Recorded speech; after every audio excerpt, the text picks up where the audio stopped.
Praise be to the wonderful name of the Lord Jesus Christ. Greet each and every one of you as you have gathered here this evening in the precious name of the Lord Jesus Christ. By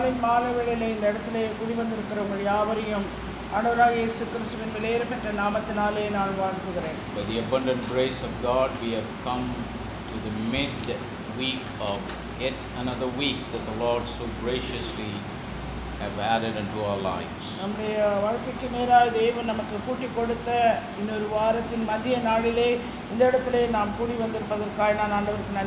With these few words, let us go into the Word of God.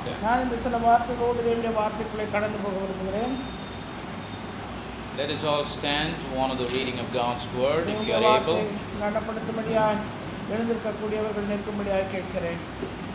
First of all, let us go to the book of Isaiah, chapter 45 and read verse number 22.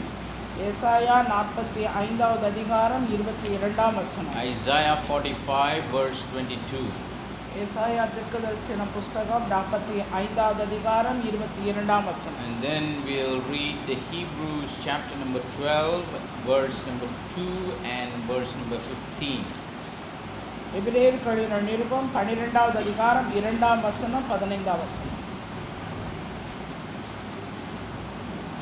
45, 22. It says, "Look unto me and be ye saved, all the ends of the earth, for I am God and there is none else." பூமியின் எல்லையெங்கும் உள்ளவர்களே என்னை நோக்கி பாருங்கள், அப்பொழுது ரட்சிக்கப்படுவீர்கள். நானே தேவன், வேறு ஒருவரும் இல்லை.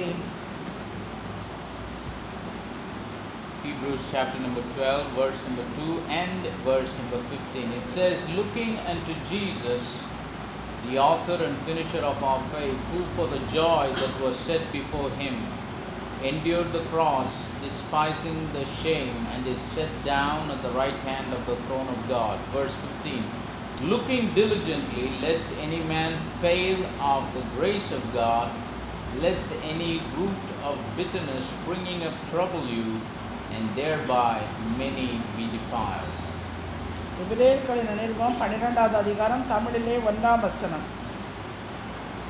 விசுவாசத்தை துவக்குகிறவரும் முடிக்கிறவருமாகிய இயேசுவை நோக்கி நமக்கு நியமித்திருக்கிற ஓட்டத்தில் பொறுமையோடு ஓடக்கடவோம். 15வது வசனம். ஒருவனும் தேவனுடைய கிருபை இழந்து போகாதபடிக்கும் யாதொரு கசப்பான வேர் முளைத்தெழும்பி கலக்கம் உண்டாக்குறதினால் அநேகர் தீட்டுப்படாதபடிக்கும். 14. யாவரோடும் சமாதானமாயிருக்கவும் பரிசுத்தம் உள்ளவர்களாயிருக்கவும் நாடுங்கள்.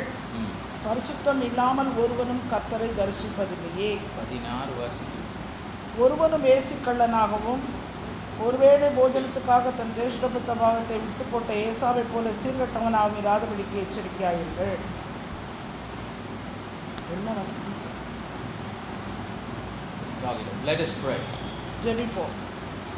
Most gracious and loving Heavenly Father, we thank you for the opportunity that you have given us. மிகுந்த கிருபையும் அன்பும் நிறைந்த தகப்பனே, இந்த நல்ல வேளைக்காய் நீர் எங்களுக்கு கொடுத்த வாய்ப்புக்காய் தருணத்துக்காய் நன்றி செலுத்துகிறேன். Lord, only you know the purpose for which we have gathered here. இந்த இடத்திலே நாங்கள் கூடி வந்திருக்கிற அந்த நோக்கத்தை நீர் ஒருவரே அறிந்திருக்கிறீர். I pray that you will fulfill the purpose for which we gathered here at this time in this place. இந்த இடத்திலே இந்த நேரத்திலே நாங்கள் கூடி வந்திருக்கிறதான அந்த நோக்கத்தை தீர்மானத்தை நீர் எங்களுக்கு நிறைவேற்ற வேண்டுமாய் ஜெபிக்கிறேன். Help us to hear your voice. ஆண்டவரே, உம்முடைய சத்தத்தை கேட்க நீர் எங்களுக்கு உதவி செய்யுங்க. Help us to hear that small still voice of God in the ears of our hearts. எங்கள் இதயத்தின் செவிகளிலே உம்முடைய அமர்ந்த மெல்லிய சத்தத்தை நாங்கள் கேட்க எங்களுக்கு உதவி செய்யுங்க. Bind all the power of darkness in the name of the Lord Jesus Christ. எல்லா அந்தகாரத்தின் கிரிகளை உம்முடைய நாமத்தினாலே கடிந்து கட்டி சபித்து அப்புறப்படுத்துகிறேன். May the liberty of your spirit be with us. உம்முடைய விடுதலையின் ஆவியானவர் எங்கள் மத்தியிலே தங்கி இருக்கட்டும். Lead us and guide us in the way everlasting. நித்தியமான பாதைக்கு நேராக நீர் எங்களை நடத்தும் வழி நடத்தும். We declare that all the glory, honor and praise belong to you and you alone. ஆண்டவரே, சகல துதி கன மகிமை மேன்மை எல்லாம் ஒருவருக்கே உண்டாகட்டும். So we ask all of this wonderful blessings in the precious name of the Lord Jesus Christ. எல்லா ஆசீர்வாதங்களும் விலையேற பெற்ற உம்முடைய நாமமாக இயேசு கிறிஸ்துவின் நாமத்தினாலே கேட்கிறேன். Amen. Amen. Please be seated. தயவுசெய்து உட்காருங்க. This evening time, நாளின் மாலை வேளையிலே I would like to speak to you on it might look a strange subject, but it is something very important that every believer had to know. இந்த செய்தியுடைய தலைப்பு கொஞ்சம் வினோதமாக இருக்கிறதாக தோன்றும், ஆனாலும் ஒவ்வொரு விசுவாசியும் அதை அறிந்து கொள்ள வேண்டியது அவசியமாக இருக்கிறது. I would like to speak about the weakness of the devil. பிசாசனுடைய பலவீனம். The weakness of the devil. பிசாசின் பலவீனம். See, as believers, many times we talk about our weakness. விசுவாசிகளாகிய நாம் அநேக நேரங்களிலே நம்முடைய பலவீனத்தை குறித்து நாம் பேசுகிறவர்களாக இருக்கிறோம். Say, oh brother, this is my weakness, that is my weakness. இது என்னுடைய பலவீனம், அது என்னுடைய பலவீனம் என்று நாம் சொல்கிறவர்களாக இருக்கிறோம். There is less prayer in my prayer life. என்னுடைய ஜெப வாழ்க்கையிலே ஜெப குறைவு உண்டு. Sometimes I miss reading the scriptures சில as I ought நேரங்களிலே have to read. That is my weakness. சில நேரங்களிலே வாசிக்க வேண்டிய வேத பகுதியை என்னால் வாசிக்க கூடாமல் போகிறது. Sometimes we say, I get angry, I am short tempered, that is my weakness. சில நேரங்களிலே நான் அதிக கோபம் படுகிறவனாய், முன் கோபம் உள்ளவனாய் நான் இருக்கிறேன். Some people say I get so impatient, that is my weakness. சில நேரங்களிலே நான் பொறுமையற்றவனாய், அது என்னுடைய பலவீனம் என்று Some people சொல்கிறார்கள். say I'm lazy, I'm not as brisk as others, that is my weakness. நான் சோம்பலுள்ளவனாய் இருக்கிறேன், மற்றவர்களைப் போல சுறுசுறுப்பாக காரியங்களை செய்ய இயலவில்லை. But it is very important for every one of God's children to be cognizant, to be aware of the weakness of the enemy. ஆனால் ஒவ்வொரு தேவனுடைய பிள்ளையும் விசுவாசியாய் இருக்கிற ஒவ்வொருவரும் தன்னுடைய பலவீனங்களை குறித்ததை காட்டிலும் அதிகமாக பிசாசுடைய பலவீனங்களை அறிய வேண்டியது அவசியமாய் இருக்கிறது. Because we need to understand the devil is not our friend, he is our enemy. பிசாசு என்பவன் நமக்கு சிநேகிதன் அல்ல, அவன் நமக்கு விரோதி. Many times he would like our friendship, but as the scripture says, he is our enemy. அநேக நேரங்களிலே சிநேகிதரை போல நாம் நினைக்கிறோம், ஆனால் வேத வசனத்தின்படியா சிநேகிதனா நம்ம இருக்கணும்னு பிசாசு என்ன பண்றான் நினைக்கிறான். ஆனா நாம எப்படி இருக்கணும்? உஷாரா இருக்கு. Apostle Peter writing in his epistle, he says, அப்போஸ்தலனாகிய பேதுரு தன்னுடைய நிருபத்திலே எழுதும்போது சொல்கிறார், says, be sober and vigilant, because your adversary the devil is roaming like a roaring lion, seeking whom he may devour. தெளிந்த புத்தி உள்ளவர்களாக இருங்கள், ஏனென்றால் உங்கள் எதிராளியாகிய பிசாசானவன் அவன் கெர்ச்சிக்கிற சிங்கம் போல எவனை விழுங்கலாமோ என்று வகை தேடி சுற்றித் திரிகிறான். See, we are sober in many things. நாம் அநேக காரியங்களிலே தெளிந்த உள்ளவர்களாக இருக்கிறோம். We are sober in our career. நம்முடைய வாழ்க்கையின் காரியங்களிலே நாம் We தெளிந்தவர்களாக are இருக்கிறோம். sober in our education. நம்முடைய படிப்பிலே நாம் விழிப்புள்ளவர்களாக We இருக்கிறோம். are sober in a lot of areas of our life. நம்முடைய வாழ்க்கையின் அநேக காரியங்களை குறித்த ஒரு விழிப்பு ஜாக்கிரதை But the நமக்கு scripture உண்டாயிருக்கிறது. says we need to be aware, as believers we need to be aware and be sober about the enemy called the devil. ஆனால் நாம் தெளிந்த புத்தி உள்ளவர்களாய் விழிப்புள்ளவர்களாய் இருக்க வேண்டிய ஒரு அதிமுக்கியமான காரியம் நம் எதிராளியாகிய பிசாசானவனை குறித்து. Because he is roaming like a lion to destroy us. அவன் சிங்கத்தை போல சுற்றித் திரிகிறான் நம்மை அழிக்கும்படிக்காக. His job is not just to hurt us but to destroy us நம்மை completely. காயப்படுத்துவதாக அவனுடைய எண்ணம் அல்ல, நம்மை முழுவதுமாய் அழித்து தீர்க்க வேண்டும் என்பதே அவனுடைய எண்ணம். To rob us off from entering into eternity. நம்முடைய நித்தியத்தை திருடிக் கொண்டு போக வேண்டும் என்பது அவனுடைய நோக்கம். He doesn't like for us to endure until the end. நாம் முடிவு பரியந்தம் நிலைத்திருப்பதிலே அவனுக்கு விருப்பம் கிடையாது. And some of you might think, why I read the scriptures that we read if I have to speak about the weakness of the devil. இந்த பிசாசுடைய பலவீனம் என்கிறதை குறித்த தலைப்பை வைத்துக்கொண்டு நான் வாசித்த இந்த வேதவசனத்தை குறித்து உங்களுக்கு அநேகருக்கு கேள்வி உண்டாகும். Because the scriptures that we read, it talks about what God is expecting of us. ஏனென்றால் நம்முடைய தேவனாகிய கர்த்தர் நம்மிடத்திலிருந்து எதிர்பார்க்கிறதை தான் நான் நினைக்கிறேன். It is talking, these scriptures, they talk about the strength of God that he expects from a believer. ஒரு விசுவாசியிடத்திலே காணப்பட வேண்டிய தேவனுடைய பலம் இன்னது என்பதை தேவன் எதிர்பார்க்கிறார். Isaiah 45 verse 22, the prophet writes, ஏசாயா தீர்க்கதரிசி 45:22 he says, look unto me and be ye saved. என்னை நோக்கி பாருங்கள் அப்பொழுது ரட்சிக்கப்படுவீர்கள். Doesn't mean that Isaiah the prophet is asking the people to look at himself. தன்னைத்தானே பார்க்க வேண்டும் என்று தீர்க்கதரிசி என்று சொல்லல. But he wrote this because he was acting as the mouthpiece of God. தேவனுடைய வார்த்தையின் வாயாய் அவன் இருந்து பேசுகிறான். He says saying, "Thus saith the Lord, look unto me and be ye saved." பூமியின் எல்லையெங்கும் உள்ளவர்களே என்னை நோக்கி பாருங்கள் அப்பொழுது ரட்சிக்கப்படுவீர்கள். Isn't that amazing that God says, if you look at me, you will be saved? ஆண்டவர் நம்மை பார்த்து சொல்றாரு, என்னை நோக்கி பாரு நீ ரட்சிக்கப்படுவாய். No matter whatever we go through, நாம் எப்படிப்பட்ட காரியங்களிலூடாய் கடந்து போனாலும், no matter in whatever crisis we are in, நாம் எப்படிப்பட்டதான நெருக்கத்துக்குள் இருந்தாலும் சரி, no matter in whatever need we are, இல்ல எப்படிப்பட்ட தேவைகள் நமக்கு உண்டாயிருந்தாலும் சரி, even we might be in sin, இல்ல ஒருவேளை நாம் பாவத்தில் இருந்தாலும் சரி, whatever it may be, the Lord says, if you look unto me, என்னவாக இருந்தாலும் சரி என்னை நோக்கி பார், you will be saved. நீ ரட்சிக்கப்படுவாய். When the children of Israel were sojourning through the wilderness, இஸ்ரவேல் புத்திரர் வனாந்தரத்திலே அவர்கள் பிரயாணம் பண்ணி கடந்து போனபோது they committed idolatry and earned the wrath of God. அவர்கள் விக்கிரக ஆராதனை என்கிற பாவத்தை செய்து தேவனுடைய கோபத்தை பெற்றார்கள். That's why the Lord sent fiery serpents among the people. ஜனங்களுக்குள்ளே கொள்ளிவாய் சர்ப்பத்தை தேவன் அனுப்பினார். But the Lord told Moses, ஆனால் மோசேயை பார்த்து தேவன் you சொன்னார், shall make a brazen serpent. நீ ஒரு வெண்கல சர்ப்பத்தை உண்டாக்கு. But whoever would look upon that brazen serpent, எவரெல்லாம் அந்த வெண்கல சர்ப்பத்தை நோக்கி பார்க்கிறாரோ, see, the act is very simple, just looking. அந்த செயல் ரொம்ப எளிமையான ஒன்று, மேலெடுத்து பார்ப்பது. Now everybody who have eyesight, looking is not a very difficult thing. பார்க்கிற எவனுக்குமே அது ஒரு கடினமான காரியம் இல்ல, சுலபமாய் பார்க்கலாம். Everyone that has got the ability of the eyesight and the ability to looking is not a very big deal. பார்க்கிற திறனுடையவர்கள், பார்க்கிற சக்தியுடையவர்கள் எவருக்குமே அந்த மேல் நோக்கி பார்ப்பது என்பது மிகவும் ஒரு சுலபமான காரியம். Because it is a natural ability that God has given us. தேவன் இயற்கையாகவே அப்படிப்பட்டதான ஒரு ஆற்றலை நமக்கு கொடுத்திருக்கிறார். That is why we are able to look different things. அதனால தான் நம்ம अनेक காரியங்களை நாம் பார்க்க முடிகிறது. Look things right before our eyes.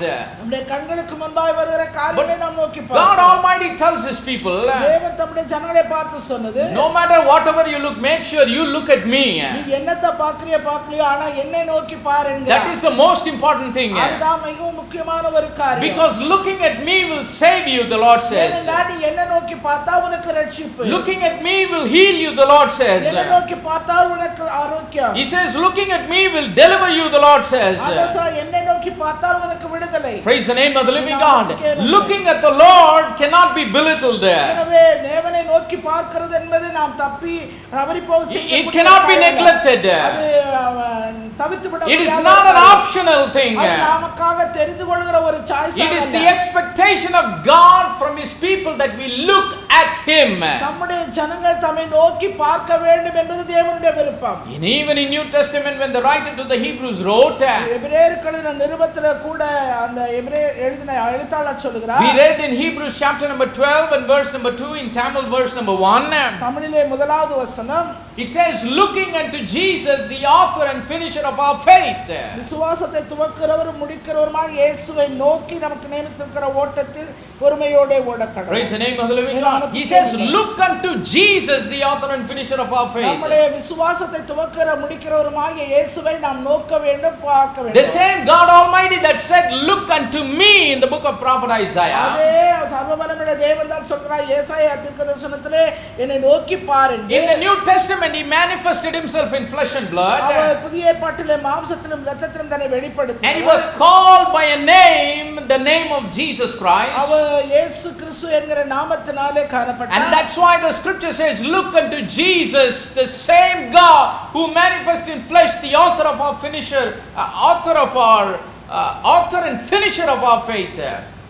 சர்வ வல்லமையுள்ள தேவனாகிய கர்த்தர் மாம்சத்திலே இரத்தத்தோடு வெளிப்பட்டவராகிய அவரை நாம் நோக்கி பார்க்க வேண்டும். நம்முடைய விசுவாசத்தை துவக்கிறவரும் முடிக்கிறவருமாக அவரை நோக்கி நாம் பார்க்க வேண்டும். So what does it mean when it says look unto Jesus? என்னை நோக்கி பார் என்று சொல்கிறதனுடைய காரணம், because this is the expectation of God. இது தேவனுடைய எதிர்பார்ப்பு நம்மிடத்தில் இருக்கு. Otherwise he wouldn't ask his people to look at him.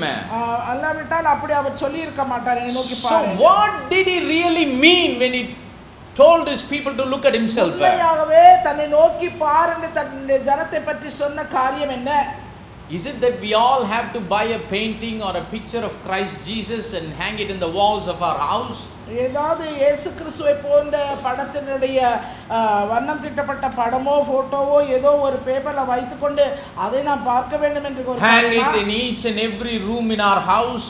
நல்ல நம்முடைய ஒவ்வொரு வீட்டில் இருக்கிற ஒவ்வொரு அறையிலும் அதை மாட்டி and keep looking at it all the time? எந்த நேரம் அவரே அப்படிப்பட்ட படத்தை நாம் And does it mean we have to set a wallpaper in our phone and have to look at the picture of Christ Jesus all the time? இல்ல போன்ல நமக்கு அந்த வால்பேப்பரா வச்சு அத நோக்கி பார்க்கிறதா? What does it mean when the Lord says look unto me? ஆண்டவர் என்னை நோக்கி பார் என்று சொல்றதுக்கான காரணம் என்ன காரியம்? When the writer wrote look unto Jesus the author and finisher of our faith, what did he really mean it?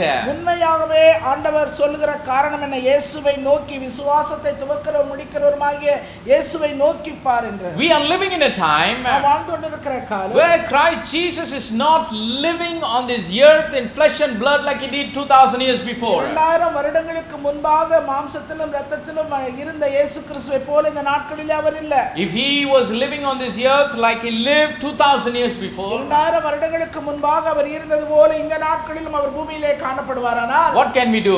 நாம் என்ன செய்வோம்? We all can buy a plane ticket and go to wherever he is. அவர் எங்கெல்லாம் இருக்கிறாரோ அந்த இடத்துக்கு நாம் விமான ticket எடுத்துக்கொண்டு போவோம். Maybe we can go to Israel, இஸ்ரவேலுக்கு நாம் போவோம், or Jerusalem, எருசலேமுக்கு போவோம், or Egypt, or Palestine, wherever he was, பாலஸ்தீனத்துக்கோ எங்கோ அவர் இருக்கிற இடத்துக்கு போவோம். and then look to Jesus like the 12 disciples would have looked.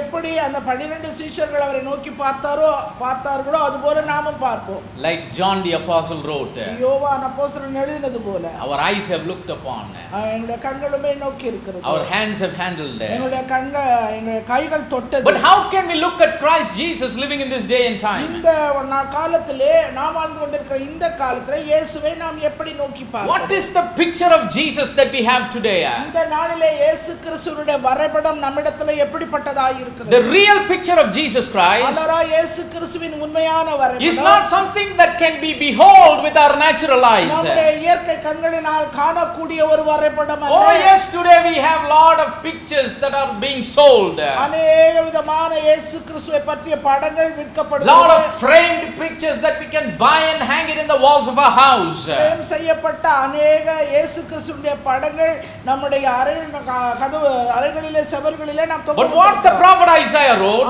ஏசாயா தீர்க்கதரிசி சொல்றார், what the writer to the Hebrews wrote, எபிரேயர்களின் எழுத்தாளன் சொல்கிறார், they were not talking about a painting or a photograph picture where we can behold the face of Jesus with our natural eyes. நம்முடைய இயற்கை கண்களால் காணக்கூடிய இயேசு கிறிஸ்துவினுடைய போட்டோவோ வரைபடமோ அப்படிப்பட்டதான ஒரு காரியம். When the scripture says look unto Jesus, இயேசுவை நோக்கி பார் என்று சொல்கிறதுடைய அர்த்தம், when the prophet said look unto me, என்னை நோக்கி பார் என்று தீர்க்கதரிசி சொன்னார், it means it is talking about a spiritual eyesight. அது ஆவிக்குரிய பார்வை பற்றி அங்கே சொல்லப்பட்டிருக்கிறது. It is talking about a revelation. அது வெளிப்பாடை பற்றி சொல்லப்பட்டிருக்கிறது. It is something we behold and see with the eyes of our heart. நம்முடைய இருதயத்தின் கண்களினாலே காணக்கூடிய காரியத்தை பற்றி சொல்லப்பட்டிருக்கிறது. It is something that we behold and see with the ears of our spirit man, eyes of our spirit man. நம்முடைய ஆவிக்குரிய மனிதனுடைய கண்களினாலே காணக்கூடிய ஒரு காரியத்தை பற்றி சொல்லப்பட்டிருக்கிறது. That is called revelation. அதுதான் வெளிப்பாடு என்பதாகும். Praise the name of the living God. When we see something, நாம் ஒரு காரியத்தை பார்க்கும்போது what do we understand? அதிலிருந்து நாம் புரிந்து கொள்கிறோம், it is revealed to us. அது நமக்கு ஒரு காரியத்தை வெளிப்படுத்துகிறது. If I say I can see the fan, நான் ஃபேனை பார்க்கிறேன் என்று சொன்னேன்னா, it means the fan is revealed to my eyes. அந்த ஃபேன் என்னுடைய கண்களுக்கு வெளிப்படுகிறது. If I say I see the light, நான் வெளிச்சத்தை காண்கிறேன் என்று சொல்வேன், it means the light is revealed to me. அந்த வெளிச்சம் என்னுடைய கண்களுக்கு வெளிப்பாடாய் இருக்கிறது. If I say I see the furniture, நான் ஃபர்னிச்சரை நான் பார்க்கிறேன் என்று சொன்னால், it means the furniture is revealed to my eyes. அந்த ஃபர்னிச்சர் என்னுடைய கண்களுக்கு வெளிப்பாடாய் இருக்கிறது. Praise the name of the living God.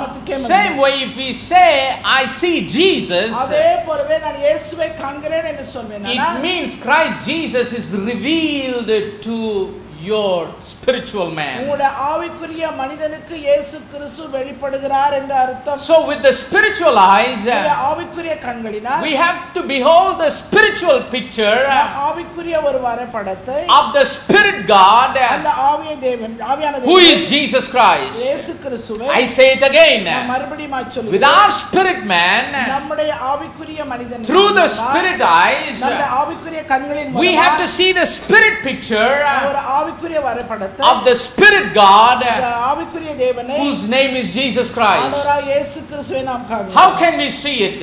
எப்படி நாம் Because He is the author and the finisher of our faith. நம்முடைய விசுவாசத்தை துவக்குகிறவர் முடிக்கிறவருமே அவர். Where can we find that Spirit picture? அந்த ஆவிக்குரிய படத்தை நாம் எங்கே காண்பது? It is in the Word of God. அது தேவனுடைய வார்த்தையில் இருக்கிறது. This Bible is not alphabets.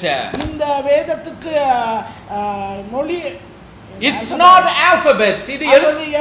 This is not mere alphabets. வெறும் எழுத்துக்கள் அல்ல. These are not mere alphabets, printed in black on a white paper. வெள்ளை நிற தாளிலே கருப்பு எழுத்துக்களினாலே பதிவு செய்யப்பட்ட வெறும் எழுத்துக்கள் அல்ல. The Word of God contains the picture of Jesus Christ. தேவனுடைய வசனங்கள் தேவனை குறித்த காரியங்களை உள்ளடக்கி இருக்கிறது. From the front cover to the back cover, முன் அட்டையிலிருந்து பின் அட்டை வரைக்கும் it reveals one man. அது ஒரே மனுஷனை குறித்து It வெளிப்படுத்துகிறது. reveals the picture of one man. அது ஒரே மனுஷனை குறித்த படத்தை It வெளிப்படுத்துகிறது. doesn't reveal how he looks. எப்படி இருக்கிறார் பார்வைக்கு என்பது காரியம் சொல்லப்படவில்லை. Of course, some of the things in the Bible it says this is how the Lord looks. சில வேத வசனங்கள் சொல்லப்படுகிறது இப்படியாக இருப்பார் என்று. How his eyes are. அவருடைய கண்கள் எப்படி இருக்கும்? How his head is. அவருடைய தலை எப்படி இருக்கும்? How his feet are. அவருடைய பாதங்கள் எப்படி இருக்கும்? All those things are explained in the scriptures. வேத வசனங்களில் அவைகள் எல்லாம் விளக்கமாக But இருக்கிறது. most of the things in the picture of God's word, தேவனுடைய வார்த்தையிலே அதிகபட்சமான படங்கள் it's not about his physical appearance. அவருடைய சரீர பிரகாரமான தோற்றத்தை It சொல்லவில்லை. is all about who he is. அவர் யார் என்கிறதை மாத்திரம் பற்றி What சொல்லப்படுகிறது. kind of a person he is. அவர் எப்படிப்பட்டதான நபர் என்று What சொல்லப்படுகிறது. is his nature. அவருடைய தன்மை என்னவென்று What சொல்லப்படுகிறது. is his power. அவருடைய வல்லமை என்னது என்று What சொல்லப்படுகிறது. is his glory. அவருடைய மகிமை என்னது என்று சொல்லப்பட்டிருக்கிறது. This entire book, இந்த முழு புத்தகமும் in each and every page, ஒவ்வொரு பக்கமும் every one of the two testaments, அந்த இரண்டு ஏற்பாடுகளின் all of the 66 books, 66 புத்தகங்கள் முழுவதும் all of the thousands of chapters, ஆயிரக்கணக்கான அதிகாரங்களும் all of the millions of verses, அநேக கோடிக்கணக்கான அந்த வார்த்தைகளும் billions of words, கோடிக்கு மேலான கோடி எழுத்துக்கள் trillions of letters, இந்த எழுத்துக்கள் அனைத்தும் everything, it paints the picture as to who Christ Jesus is. கிறிஸ்து இயேசு யார் என்கிறத குறித்த படத்தை சொல்லுகிறது. So we can look here to know who he is. அவர் யார் என்கிறதை குறித்து அறிய நாம் இந்த வேத The author and finisher of our faith. நம்முடைய விசுவாசத்தை துவக்குகிறவர் முடிக்கிறவர். It's not in the artistic work of a painter. அது ஒரு படத்தை வரைகிற It is in the collection of the alphabets of the word of the living God that was written by him. தேவனை குறித்த எல்லா காரியங்களும் இந்த எழுத்திலே பதிவு செய்யப்பட்டிருக்கிறது. It reveals to us. அது நமக்கு வெளிப்படுத்துகிறது. These are spirit words. இவைகள் எல்லாம் ஆவிக்குரிய வார்த்தைகள். Because Jesus said என்றால் இயேசு சொன்னார் in John chapter number 6 யோவான் 6வது அதிகாரம் and in verse number 63 63ஆம் வசனம் he said it is the spirit that quickeneth, ஆவி உயிர்ப்பிக்கிறது, the flesh profiteth nothing. மாம்சமோ ஒன்றுக்கும் உதவாது. The words that I speak unto you, நான் உங்களுக்கு சொல்லுகிற வசனங்கள், the words that the Spirit God speaks, they are spirit and they are life. ஆவியான தேவன் பேசுகிற அந்த வார்த்தைகள் ஆவியாயும் ஜீவனாயும் இருக்கிறது. And when we have the revelation of that scripture, அந்த வார்த்தையை குறித்த வெளிப்பாடு நமக்கு இருக்க வேண்டும். உண்டாகுமானால் Job, the man of God, said, தேவனுடைய மனுஷன் சொல்கிறார், I have heard it with the hearing of mine ears, but now my eyes see. என் காதுகளினாலே கேட்டதை நான் இப்பொழுது என் கண்களினாலே காண்கிறேன் என்று சொல்கிறார். That's what Job said. அதைத்தான் யோபு சொல்றார். I have heard it with the hearing of mine ear, but now my eyes, they are seeing it. என் காதுகளினாலே நான் கேட்ட காரியங்களை நான் இப்ப கண்களினாலே காண்கிறேன். What is the meaning of that? அப்படினா அதனுடைய அர்த்தம் என்ன? When we hear something, ஒரு காரியத்தை குறித்து நாம் கேட்கும்போது we are able to see it. அதை பார்க்க நம்மால் முடிகிறது. I'll give you a simple example. நான் ஒரு சின்ன எளிய உதாரணத்தை சொல்கிறேன். You can understand when you hear, you can see it. அப்பொழுது அதை நீங்க புரிந்து கொள்வீங்க, கேட்கிறத நீங்க பார்க்க முடியும். When I say horse, ஒரு குதிரை என்று சொல்கிறேன். what do you see in the picture of your mind? உங்களுடைய நினைவிலே எண்ணத்திலே என்ன படம் உங்களுக்கு இருக்கிறது? You see a creature with 4 legs. ஒரு 4 கால் உள்ள ஒரு மிருகம். Maybe somebody will see a white horse, someone will see a brown horse, someone will see a black horse. சிலர் வெள்ளை குதிரை பார்த்திருப்பீங்க, சிலர் பழுப்பு நிற குதிரை பார்த்திருப்பீங்க, சிலர் கருப்பு கலரை பார்த்திருப்பீங்க. How were you able to see it in the picture of your mind when I said horse? நான் குதிரை என்று சொன்ன உடனே உங்கள் மனதிலே அது எப்படி அந்த படம் உண்டானது? அந்த படத்தை வரைஞ்சது எது? What painted the picture of a horse in your mind? உங்கள் சிந்தையிலே குதிரை என்று சொன்ன உடனே எது அந்த குதிரை படத்தை உங்க சிந்தைக்குள்ளே வரைந்தது? What is the paint? What is the brush that I used to paint it? எந்த பிரஷ் நான் உபயோகப்படுத்தினேன், எந்த கலரை நான் இது பண்ணேன்? வார்த்தை, ஒரே ஒரு வார்த்தை, HORSE. குதிரை என்கிற அந்த ஒரே வார்த்தை. When I said that word, you were able to see it. அந்த வார்த்தை நான் சொன்ன உடனே உங்களால அதை காண இயலுகிறது. When I said horse, everybody would have seen horses of different colors. குதிரை என்று சொன்ன உடனே எல்லாரும் வித்தியாசப்பட்ட கலரிலே அதை காண்கிறவர்களா? But if I say white horse, ஆனா நான் வெள்ளை குதிரை என்று சொல்கிறேன். what did I do? என்ன நான் இப்ப பண்ணேன்? No matter whatever color you saw, I changed the horse's color to white. நான் இப்ப நீங்க சொன்ன உடனே நீங்க என்னென்ன கலர் பாத்தீங்களோ அதெல்லாம் மாறி நான் வெள்ளை குதிரைனோட எல்லாம் வெள்ளை. How did I paint the white color in your horse that you saw? நீங்க பார்த்த குதிரைக்கு நான் எப்படி வெள்ளை கலரை கொடுக்க முடியும்? What is that white paint? What is that brush? அது என்ன பிரஷ், அது என்ன நிறத்தை நான் கொடுத்தேன்? Again it is word brush. மீண்டும் அது வார்த்தை என்கிற பிரஷ் தான். Praise the name of the living God. That's what the man of God Job said. யோபு அதனால தான் சொல்லுகிறான், I have heard it with the hearing of mine ear. என் காதினால் உம்மை குறித்து கேள்விப்பட்டேன். But now mine eyes see.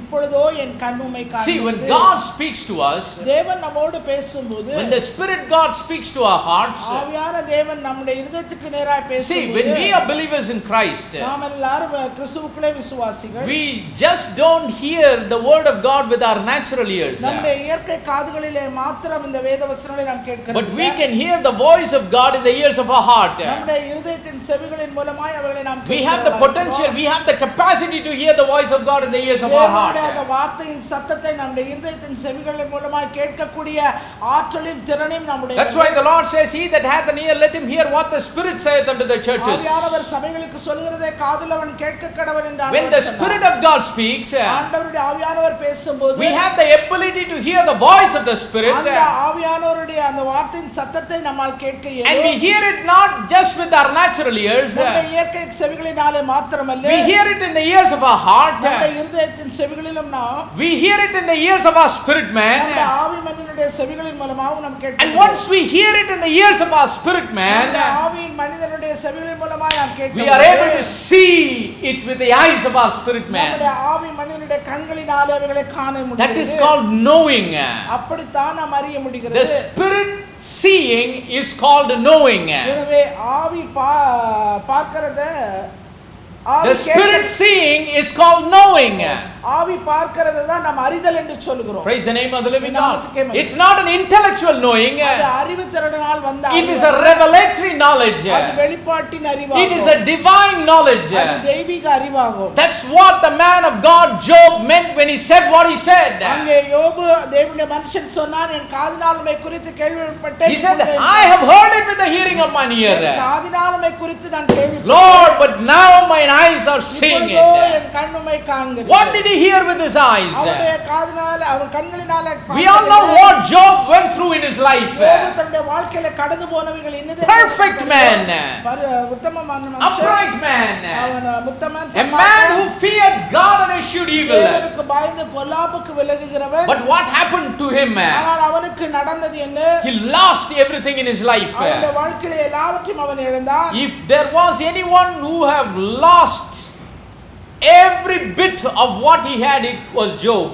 அவன் தனக்கு உண்டான எல்லாவற்றையும் இழந்து போன ஒருவன் உண்டானால் அவன் யோபு மாத்திரமே. Except the life that was in his bones. அவருடைய சரீரத்துக்குள்ள அந்த ஜீவனை தவிர he lost everything. அவன் எல்லாவற்றையும் இழந்தான். Lost all of his possessions. அவனுடைய ஆஸ்திகள் எல்லாவற்றையும் இழந்தான். Lost his servant. அவனுடைய வேலைக்காரர்களை இழந்தான். Lost his children. அவனுடைய பிள்ளைகளை இழந்தான். Lost the love of his wife. அவனுடைய மனைவியுடைய அன்பை இழந்தான். Lost the health of his body. அவனுடைய சரீரத்தின் சுகத்தை அவன் இழந்தான். Lost the love and the favor of his friends. அவனுடைய சிநேகிதர்களுடைய ஆண்மையும் தயையும் அவன் everything was ripped off from him.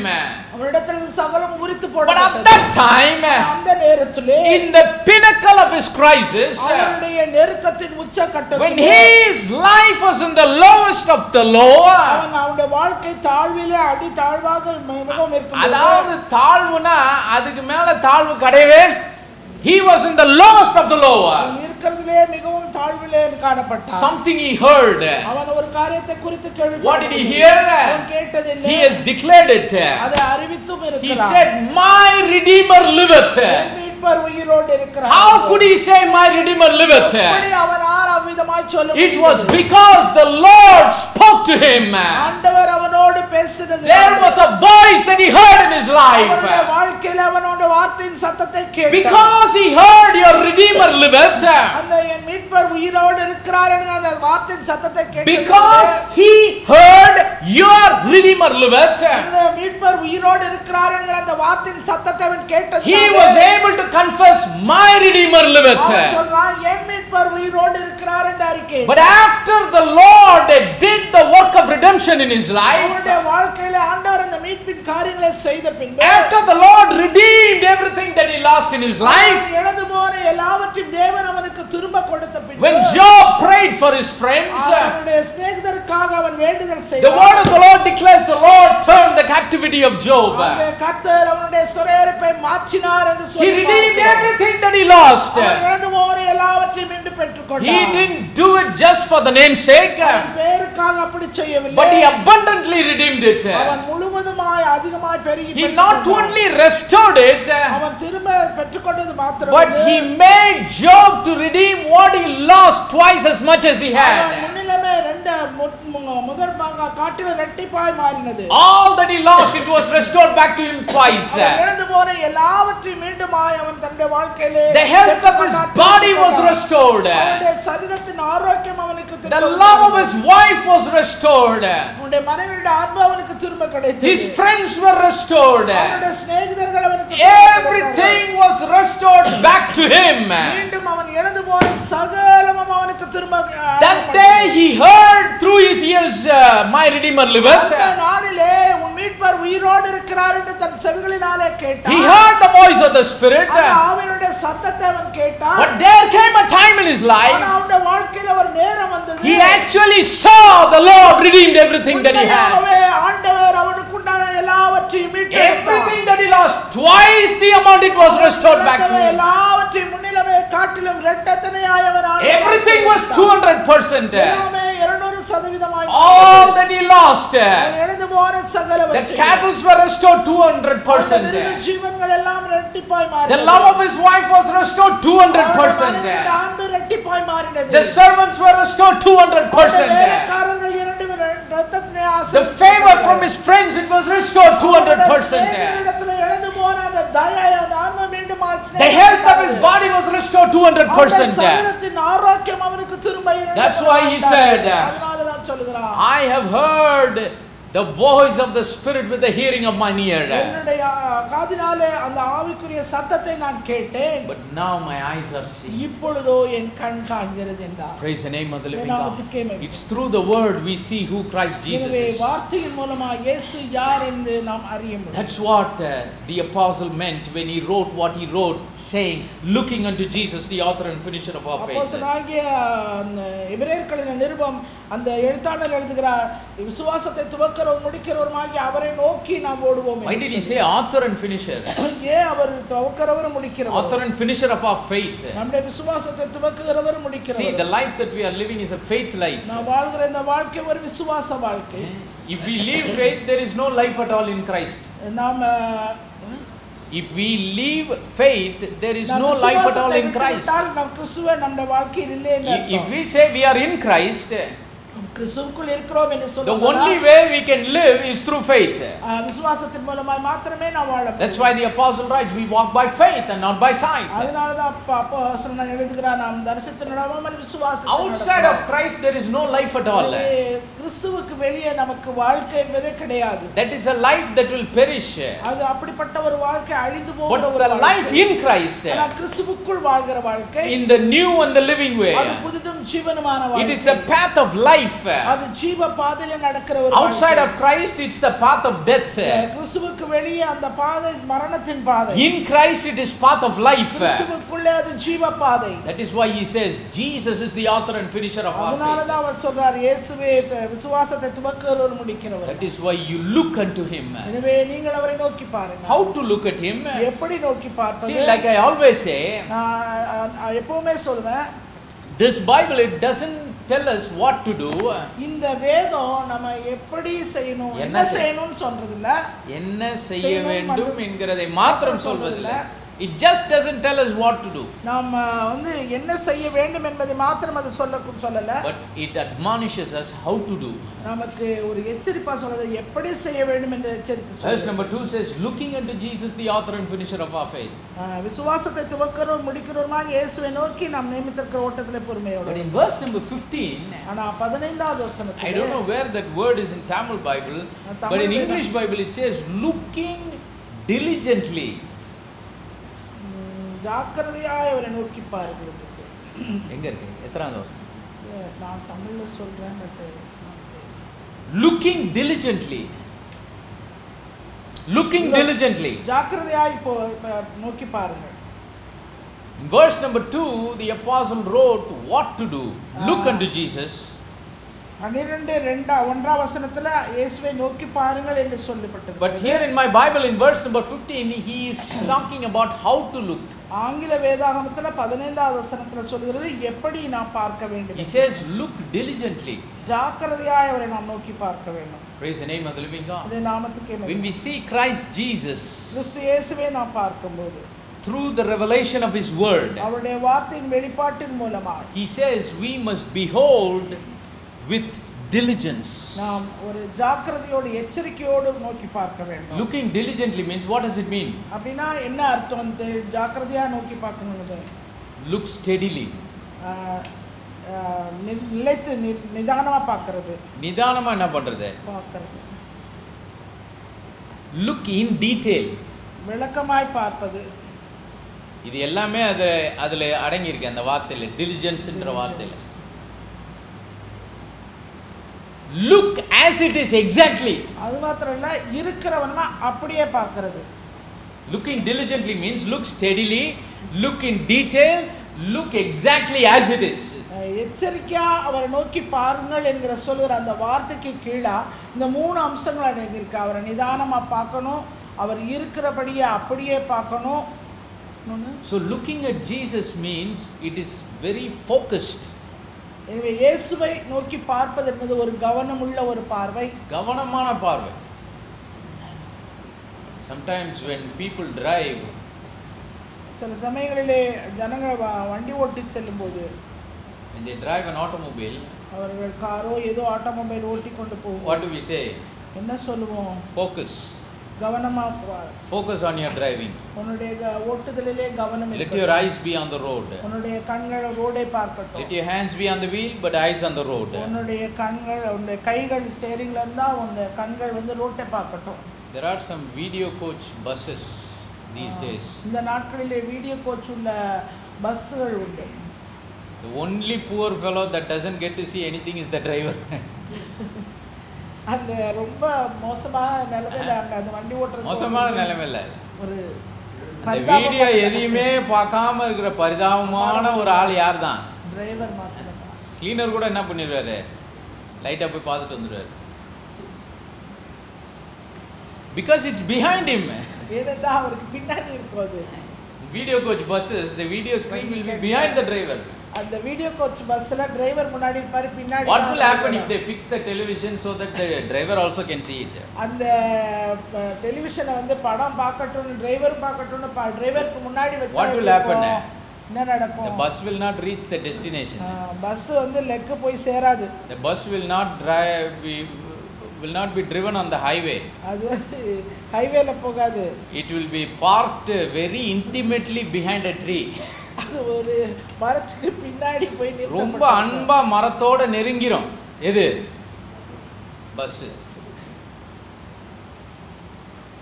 டிரைவரும் காணாம போயிடுவார். Driver's life will be lost. Everyone's life will be lost. எல்லாருடைய லைஃபும் போய்டும். Why? ஏன்? Because the focus is needed for driving. ஏனென்றால் ஓட்டுதலுக்கு கவனம் அவசியம். Praise the name of the living God. நாமத்துக்கே மகிமை. Same way for even looking at Christ Jesus. அதுபோலதான் இயேசு கிறிஸ்துவை நோக்கி பார்ப்பதற்கு, Looking at him through the revelation of his word that comes by the voice of the Holy Spirit. அவருடைய வார்த்தையினால் உண்டாகிற வெளிப்பாட்டின் மூலமாய் அந்த பரிசுத்த ஆவியினாலே We focus on him. அவரிலே நாம் கவனம் கொள்ள வேண்டும். We look at him in detail. அவரை விளக்கமாக அவரை See, because he is the word. ஏனென்றால் அவரே வார்த்தையாய் In the beginning was the word. ஆதியிலே வார்த்தை இருந்தது. The word was with God. அந்த வார்த்தை தேவனிடம் And the word was God. அந்த வார்த்தை தேவனாய் And the word was made flesh and dwelt among us. அந்த வார்த்தை மாம்சமாகி நமக்குள்ளே வாசம் பண்ணினார். He was crucified. அவர் சிலுவையில் அறையப்பட்டார். He was buried. அவர் அடக்கம் பண்ணப்பட்டார். And he rose again from the dead. அவர் மரித்தோரிலிருந்து எழும்பினார். And even today he is the living word. இந்த நாளிலும் அவர் ஜீவிக்கிற வார்த்தையாய் இருக்கிறார். Praise the name of the living God. He is the living word. He is the word of life. அவர் ஜீவ வார்த்தையாய் அவர் இருக்கிறார். Praise the name of the living God. And when we look at him, நாம் அவரை நோக்கி பார்க்கும்போது through the revelation of his word that comes through the voice of the Spirit, அந்த ஆவியானவருடைய சத்தத்தினாலே அந்த வெளிப்பாட்டின் வார்த்தையின் மூலமாய் அவரை we must be focused on it. அவர் அதன் மீது நாம் கவனம் கொள்ள வேண்டும். Whenever God speaks to us எப்பொழுதெல்லாம் தேவன் நம்மோடு கூட பேசுகிறார் and reveals himself through this word, இந்த வார்த்தையின் மூலமாய் தன்னை எப்பொழுதெல்லாம் அவர் வெளிப்படுத்துகிறார், our focus is very important. நம்முடைய கவனம் மிகவும் முக்கியமானது. Our diligence is very important. நம்முடைய ஜாக்கிரதை மிகவும் முக்கியமானது. We have to look at that light of revelation in detail. இன்னும் அந்த வெளிப்பாட்டின் அறிவும்படியாய் விளக்கமாய் அவரை குறித்து நாம் The revelation that comes from God, அந்த வெளிப்பாடு தேவனிடத்திலிருந்து வருகிறது. it has to be received as it is. அது இருக்கிற வண்ணமாக ஏற்றுக்கொள்ளப்பட வேண்டும். Nothing should be added to it, nothing should be taken off it. அதோடு எதுவும் சேர்த்துக் கொள்ளக்கூடாது, அதிலிருந்து எதுவும் எடுத்துப்படக்கூடாது. We have to pay attention to it. அதற்கு அதிகமான கவனத்தை நாம் We have to look at it in detail. அதை விளக்கமாக நாம் காண வேண்டும். Praise the name of the living God. When we look at it in detail, நாம் விளக்கமாக அதை நாம் நோக்கி பார்க்கும்போது the light of revelation that we receive will be more. நாம் அந்த வெளிப்பாட்டை குறித்த ஒரு வெளிச்சம் இன்னும் அதிகமாய் நம்மிலே இருக்கும். Praise the name of the living God. நாமத்துக்கே மகிமை. There is a saying in English. ஒரு சேயிங் உண்டு A picture is worth more than 1,000 words. ஒரு படம் என்பது 1000 வார்த்தைக்கு மேலான ஒன்று. 1000 வாக்கியத்துக்கு வார்த்தைக்கு மிஞ்சினது ஒரு படம். A picture is worth more than 1,000 words. 1000 வார்த்தைகளுக்கு மேலானது மிஞ்சினது ஒரு படம். Which means a picture can convey messages that words cannot convey. படம் சொல்லுகிற காரியங்களை வார்த்தைகள் சொல்லி விவரிக்க முடியாது. What more than 1,000 words can convey, it can be revealed through a picture. 1000 வார்த்தைகள் மூலமாய் விவரிக்கப்படுகிற காரியத்தை காட்டிலும் அந்த ஒரே படம் விவரிப்பது அதிகமாய். But if someone has to grasp all the information that is more than 1,000 words, அந்த 1000 வார்த்தைகளை காட்டிலும் அதிகமானவைகளை ஒருத்தர் கவனம் எடுத்துக் கொள்வாரும்போது, படத்துல இருந்து ஒரு நபர் 1000 வார்த்தைக்கு மேல உள்ள தகவல்களை அவர் உள்வாங்கணும்னா சும்மா கேஷுவலா பார்த்துட்டு போனாலாம் முடியாது. நான் சொல்றது எத்தனை பேருக்கு விளங்குது? How many of you understand what I am saying? If you just casually look at a picture, you cannot get information that is more than 1,000 words. மேலோட்டமாய் ஒரு படத்தை பார்க்கும்போது நீங்கள் 1000 வார்த்தைக்கு மேலாக அந்த படத்தில் இருக்கிற காரியத்தை எதுவுமே நீங்க காண முடியாது. But you have to look at it in detail. அதை துல்லியமாக விளக்கமாக அதை நோக்கி பார்த்தால் மாத்திரமே, look at exactly as it is. அது இருக்கிறவனமாக அப்படியே பார்த்தாலே Each and every stroke of that art must be visualized very carefully. அந்த படத்திலே வரையப்பட்டிருக்கிற ஒவ்வொரு கோடி குறித்த ஒரு கவனம், ஒரு நோக்கம் இருந்து நம்ம Let's say for example there is an artist in our town, a famous one.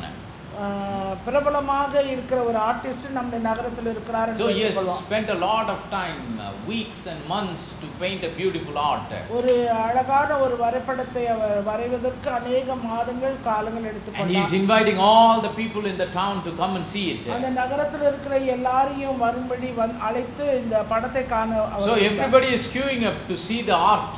எனவே அவர் வரைந்த அந்த படத்தை குறித்து பார்ப்பதற்கு अनेகர் வந்தார்கள். They are coming in line.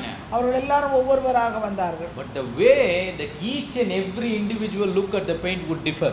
ஆனா நின்னு பார்க்க வந்தவங்க ஒவ்வொருத்தருடைய பார்வையிலும் எல்லாமே வித்தியாசம் இருக்கும். Somebody will come and stare for 2-3 seconds and go away. சிலர் ஒரு 2-3 செகண்ட் இருந்துட்டு வினாடி இருந்துட்டு போயிடுவாங்க. They'll say, oh, they'll look at one corner and say, oh, that was nice.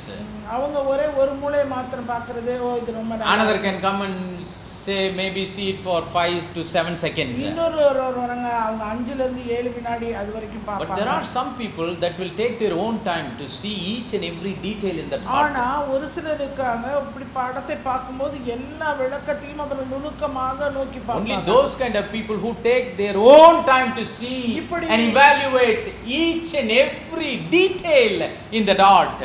தங்களுடைய நேரத்தை அதிகமாக எடுத்து அந்த படத்தில் இருக்கிற ஒவ்வொரு காரியத்தை குறித்த ஒரு நுணுக்கமாய் ஒரு நோக்கி பார்த்தல் இருக்கிற ஒருவர் மாத்திரம்தான் அந்த படத்தை குறித்த நல்ல மதிப்பீடு செய்வார்கள். They can grasp a lot of information. அவர்கள் அந்த படத்திலிருந்து अनेक காரியங்களை தங்களுக்கு பெற்றுக்கொள்வார்கள். Why? Because they were focused. அவர்கள் கவனமுள்ளவர்களாய் இருப்பதால். They were diligent in their looking. அவர்கள் பார்க்கிறதுல ஒரு விழிப்போடு they were seeing it in detail. அதில் மாத்திரமல்ல அந்த படத்தை குறித்த ஒரு விளக்கமாய் they were seeing the picture as it is. அந்த படம் எப்படி இருக்கிறதோ அப்படியாக அவர்கள் பார்க்கிறார்கள். How can they do that? அவர்கள் இதை எப்படி செய்ய முடியும்? How can one person can see a picture only for 3 seconds? ஒரு நபர் 2-3 வினாடி அதை பார்க்கறாங்க. Another can see for 3 minutes. இன்னொருத்தர் 3 நிமிஷம் பார்க்கறாங்க. And the third one can see it for 30 minutes. இன்னொருத்தர் ஒரு 30 நிமிஷம் பார்க்கறார். How can they do that? எப்படி இவர்களால் இதை செய்ய முடிகிறது? The one that takes a look at a picture for more time is the one who loves the artistic work. படத்தை அதிக நேரம் செலவழித்து அதை நோக்கி பார்க்கிற நுணுக்கமாய் பார்க்கிற ஒருவர் மாத்திரம் அந்த படத்தை குறித்த ஒரு விருப்பம் உள்ளவராக. The more time a person takes to look at a picture is someone who loves art, who loves pictures. அந்த வரைபடத்தை அதிக நேரம் எடுத்து கவனித்து உற்று பார்க்கிற ஒருவர் மாத்திரமே அந்த வரைபடத்தை விரும்புகிறவராக இருப்பார். Praise the name of the living God. The one who looks at a painting for a long time, it means he loves painting.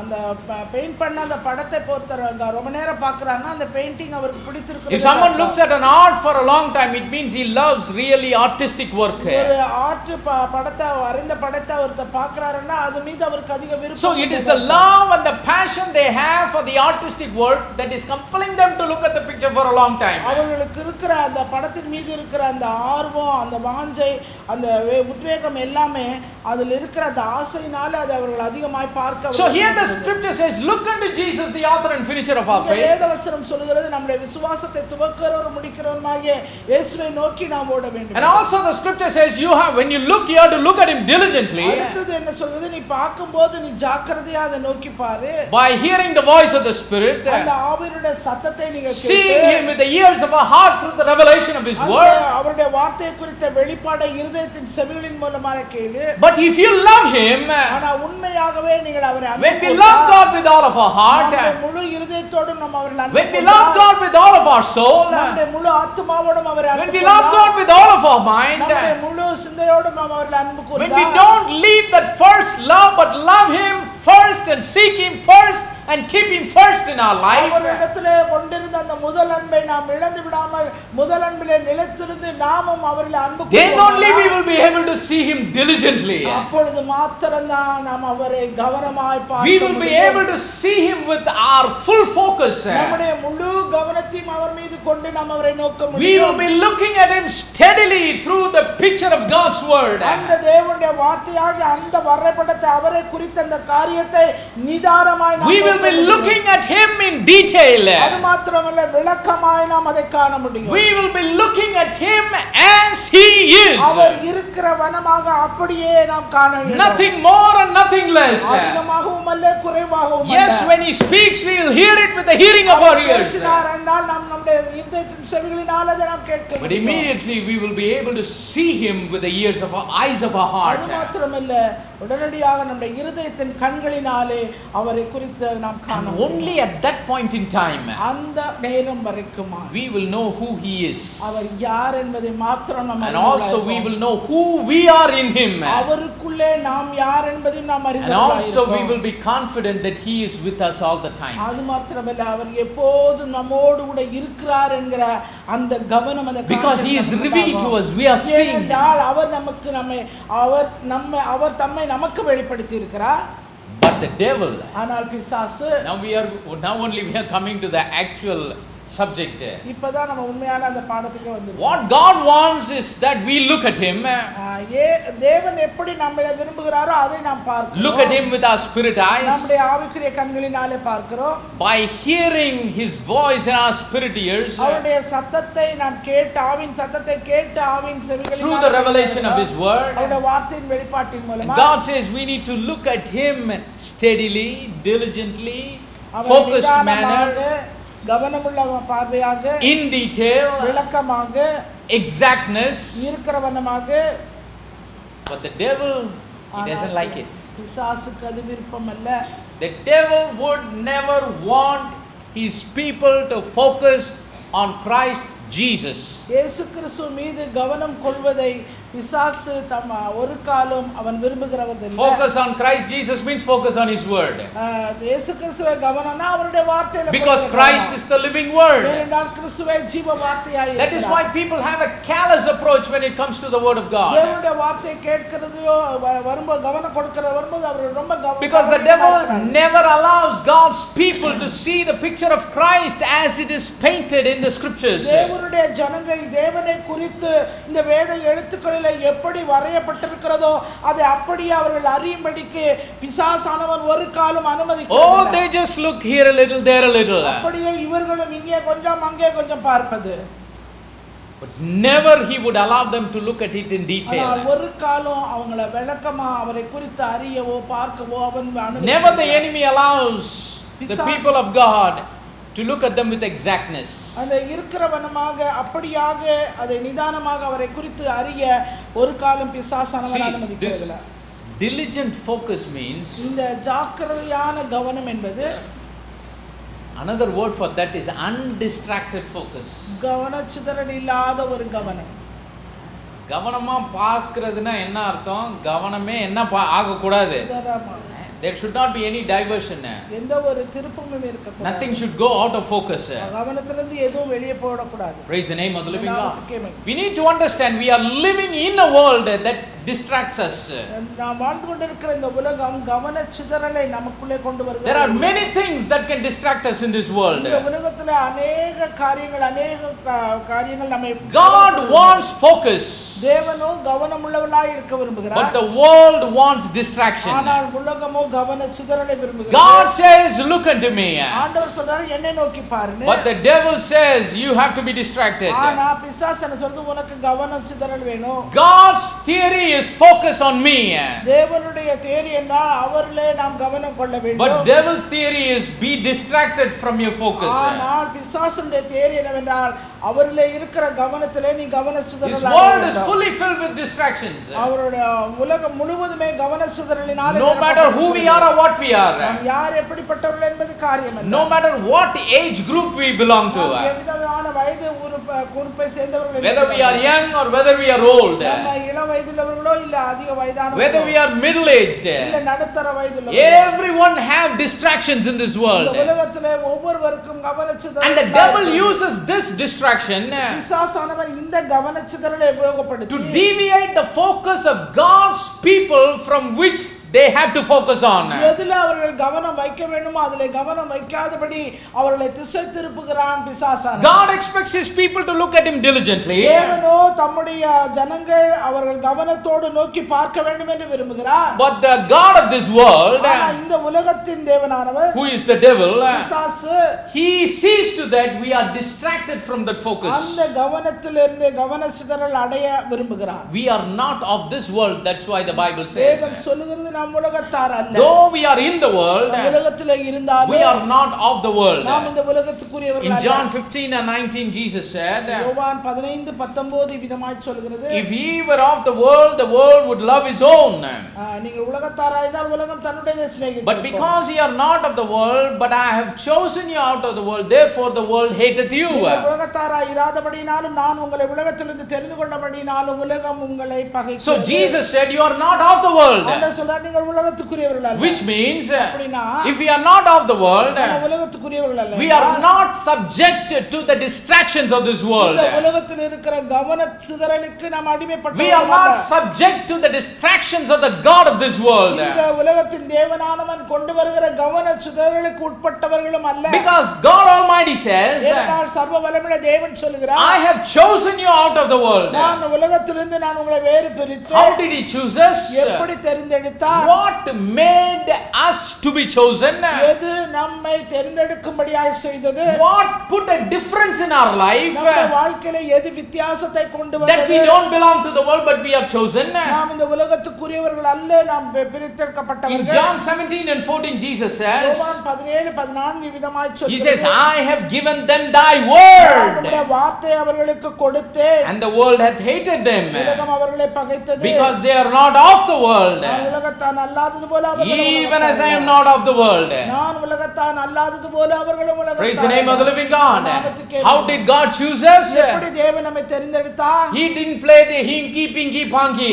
விதமாக இங்கி பாங்கி போட்டு செய்யல. He didn't say, oh, I like him, I hate him. நான் அவரை எனக்கு பிடிக்குது, இவர் எனக்கு பிடிக்குது. Through the word he has chosen us. வார்த்தையின் மூலமாய் அவர் நம்மை தெரிந்தெடுத்தார். He says, I have given them thy word. அந்த வார்த்தையை நான் அவர்களுக்கு கொடுத்தேன். That is why they are chosen out of the world. அதனாலதான் அவங்க இந்த உலகத்திலிருந்து வேறு We பிரிக்கப்பட்டார்கள். are people that are chosen to focus on his word, who is Christ. கிறிஸ்துவுக்குள்ளே அவருக்குள்ளே நாம் கவனம் வைக்கும்படியாய் தெரிந்தெடுக்கப்பட்ட தேவனுடைய பிள்ளைகள் நாம். We are not subject to the distractions of this world. இந்த உலகத்துக்குரிய கவன சிதறலிலே நாம் வைக்கப்படவில்லை. That is why the apostle Peter wrote, அதனாலதான் பேதுரு அப்போஸ்தலன் விதமாய் சொல்கிறார், be sober. தெரிந்த புத்தி உள்ளவர்களாக. 1 Peter chapter 5 and verse number 8. பேதுரு 5:8. Be sober. தெரிந்த புத்தி உள்ளவர்களாக. Be vigilant.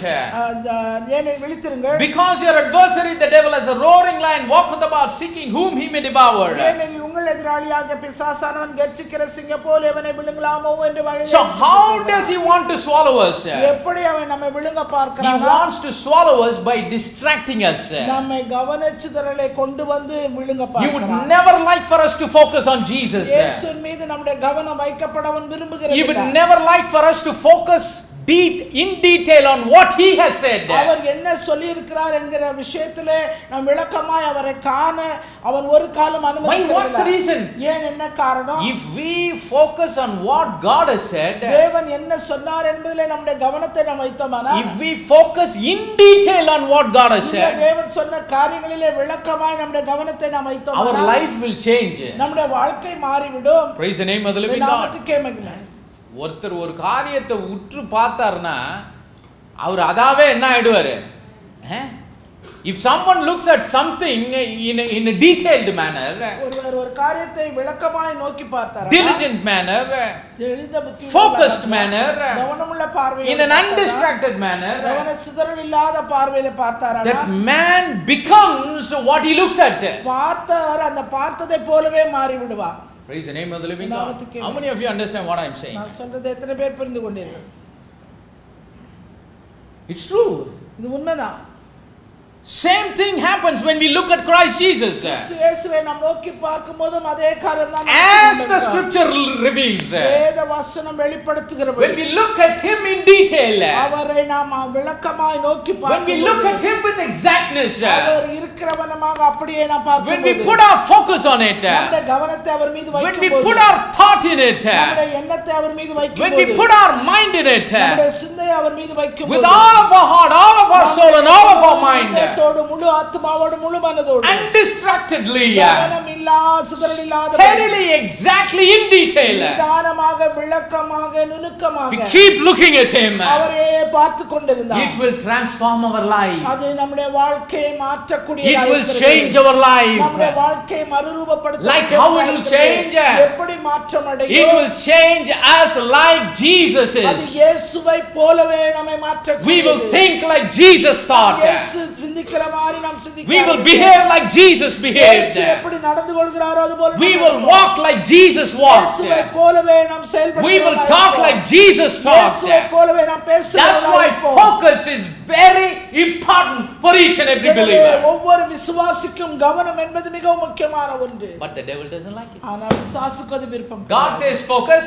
ஆண்டவர் சொல்றார் கவனத்தோட இரு. The devil says distract. பிசாசு சொல்லுது நீ கவன சிதறல. God says focus. ஆண்டவர் சொல்றார் கவனம். Devil says distract. இல்ல உனக்கு கவன சிதறல். Oh, the devil loves to distract our mind. நம்முடைய சிந்தையை மாற்றுகிறதிலே கவன சிதறல் அடைச்சது பிசாசு விருப்பம். Distract our thoughts. நம்முடைய சிந்தையை அவன் மாற்றுகிறான். Distract our faith. நம்முடைய விசுவாசத்தை அவன் மாற்றக்கூடியவன். Distract even our salvation. நம்முடைய இரட்சிப்பையே அவன் திசை திருப்புகிறான். Distract our healing. நம்முடைய சுகத்தை திசை திருப்புகிறான். Distract our deliverance. நம்முடைய விடுதலையை அவன் திசை திருப்புகிறான். Distract our holy life. நம்முடைய பரிசுத்த வாழ்க்கையை அவன் மாற்றுகிறான். Distract our marriage. நம்முடைய திருமணத்தை அவன் distract our family. நம்முடைய குடும்பத்தை சிதற பண்ணுகிறான். Distract our fear of God. நாம் தேவனுக்கு பயப்படுகிற பயத்திலே கவனிச்சு distract our prayer life. நம்முடைய ஜெப வாழ்க்கையிலே கவனிச்சுதற. Even he would try all his best to distract us from us to enter into the blessed eternity that God has prepared for us. தேவன் நமக்காக ஆயத்தம் பண்ணி வைத்திருக்கிற அந்த ஆசீர்வாதமுள்ள நித்திய ஜீவ வாழ்க்கையை கூட நாம் இழந்து போகும்படிக்காக கவன சிதறலை உண்டாக்குகிறார். Let me tell you, whatever the devil does. பிசாசு என்னெல்லாம் செய்யும். See, the devil can disturb our life in many ways. பிசாசானவன் நம்முடைய வாழ்க்கை பல விதங்களிலே அவன் தொந்தரவு He doesn't have only one way to distract everyone the same way. ஒரே ஒரு விஷயத்துல மாத்திரம் எல்லாரையும் ஒரே வழியில தொந்தரவு படுத்துறான். Distract us in many ways. ஆனா கவன சிதறல் பல வழிகளிலே. Take the life of Job for example. யோபுடைய வாழ்க்கையை உதாரணத்துக்கு எடுத்துக்கொள்ளுங்க. I told you. நான் உங்ககிட்ட சொன்னேன். He almost used all the ways to distract him. எல்லா வழியையும் அவர் உபயோகப்படுத்தக்கூடியவன் நம்மை கவனத்தில் உண்டாக்குறதுக்கு. ஏன்? Because Job was a man that was focused on God. ஏனென்றால் அவன் யோபு என்கிறவன் தேவன் மீது கவனம் உள்ளவனாய் இருந்தான். That is why he was a perfect man. அதனால தான் அவன் உத்தமன் சன்மார்க்கனாய் இருந்தான். இது யாரோ போனவங்க வந்தவங்க சொன்னது இல்ல. இது ஆண்டவரே சொல்றாரு. God himself testified about Job that he was a perfect man. யோபுவை குறித்து தேவனே அவன் பூரணமுள்ள மனுஷன் உத்தமன் என்று சொல்லி சொன்னார். He was an upright man. அவன் சன்மார்க்கன். He was a man who feared God. தேவனுக்கு பயப்படுகிறவன். How can a man fear God without focusing on him? எப்படி ஒரு தேவனுக்கு பயப்படுகிற ஒரு மனுஷன் தேவன் மீது கவனம் இல்லாம He was a man who eschewed evil. அது மாத்திரமல்ல அவன் பொல்லாப்புக்கு விலகுகிற ஒரு மனுஷன். How could Job be a perfect man? எப்படி ஒரு யோபு உத்தமனாய் சன்மார்க்கனாய்? Because he was diligently focused on a perfect God. அவன் பூரணமுள்ள தேவனிடத்தில் தன்னுடைய கவனம் முழுவதையும் வைத்திருந்ததனாலே. Praise the name of the living God. How could Job be an upright man? யோபு எப்படி அவன் சன்மார்க்கனாய் இருந்தான்? Because he was looking diligently, seeing in the eyes of revelation, in his heart, the upright God. வெளிப்பாட்டின் கண்களினாலே அந்த இயேசு கிறிஸ்துவை அந்த உத்தமமுள்ள தேவனை சன்மார்க்கமுள்ள தேவனை அவன் நோக்கி Though he lived in this world, he eschewed evil. Why? Because he is focused on a good God. அவன் இந்த பூமியிலே வாழ்ந்தபோது பொல்லாப்புக்கு விலகுகிறவனாய் இருந்தான். ஏனென்றால் அவன் தேவனிடத்தில் அப்படிப்பட்டதான ஒரு நம்பிக்கை உள்ளவனாய் இருந்தான். But what happened? ஆனா நடந்தது என்ன? Satan wanted to distract him. பிசாசு அவனை கவன சிதறல் உண்டாக்க விரும்பினான். His target is to distract him. அவனுடைய இலக்கே அவனை கவனத்தை சிதற பண்ணணும். The devil didn't want his cattle or his children. பிசாசுக்கு அவனுடைய மிருக ஜீவங்களோ அவனுடைய பிள்ளைகளோ அவனுடைய ஆசையோ எதுவுமே அவனுக்கு இல்ல. The devil didn't want the love of his wife or the health of his body. அவனுடைய சரீரத்தின் சுகமோ. The devil doesn't want the friendship of Job. யோபுடைய சிநேகிதருடைய சிநேகமோ. The favor of his friends. அவனுடைய சிநேகிதருடைய தயையோ.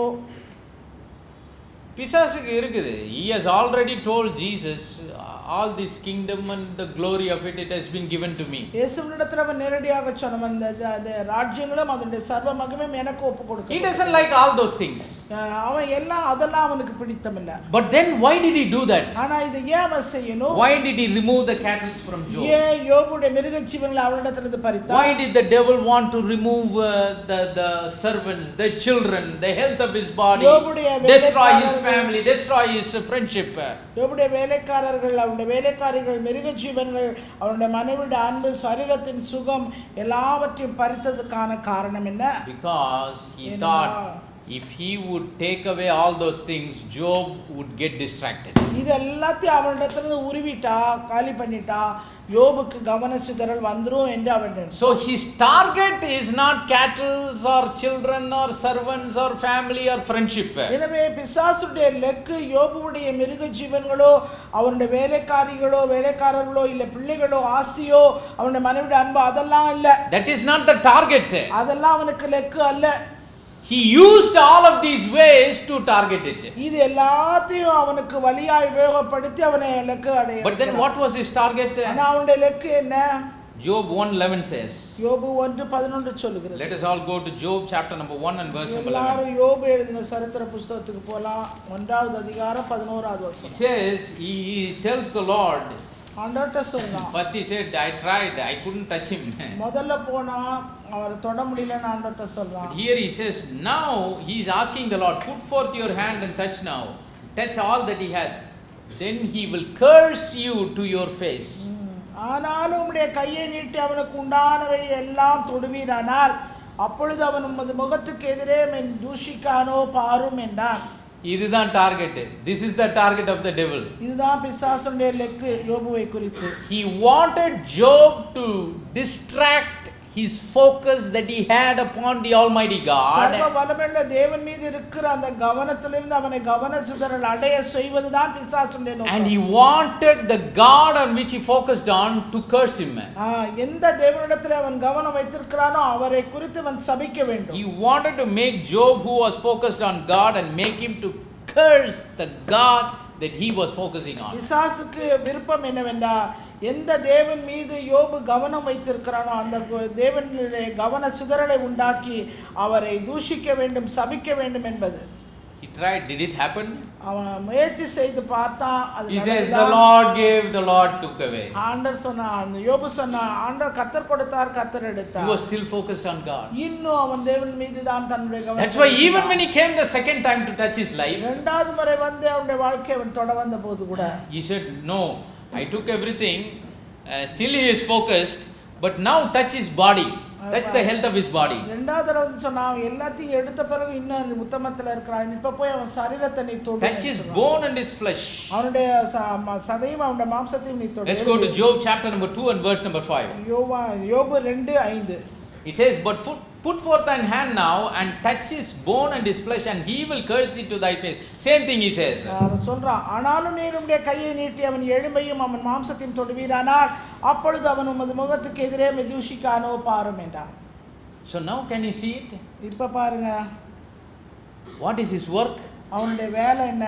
The devil can attack our life in many ways, but his target is, பிசாசு நம்மை தாக்குவதற்கு பல வழிகள் இருந்தாலும் அவனுடைய leg, we should not focus on God. நாம் தேவனிடத்திலே கவனம் வைக்க கூடாது. He will allow us to focus on him little, but he won't allow us to focus on him in detail, exactly, diligently. கொஞ்சம் கவனம் வைக்க அனுமதிப்பான், ஆனா அவரை நுணுக்கமாக நிதானமாக விளக்கமாக அவர் மீது நம்முடைய கவனத்தை வைக்க ஒரு காலம் He would never allow us to keep our undistracted focus on him. நாம் கவனச்சிதறல் இல்லாத கவனம் அவர் மீது வைக்க ஒரு காலம் பிசாசு அனுமதிக்க மாட்டான். And whenever the devil makes this attempt, எப்பெல்லாம் இந்த மாதிரி அவன் முயற்சி செய்வானோ, see, my dad, when he used to preach என்னுடைய தகப்பனார் பிரசங்கித்த போது and say certain things about the devil, பிசாசை பற்றி அவர் சில காரியங்கள் சொல்லியிருக்கிறார். he would say it like this.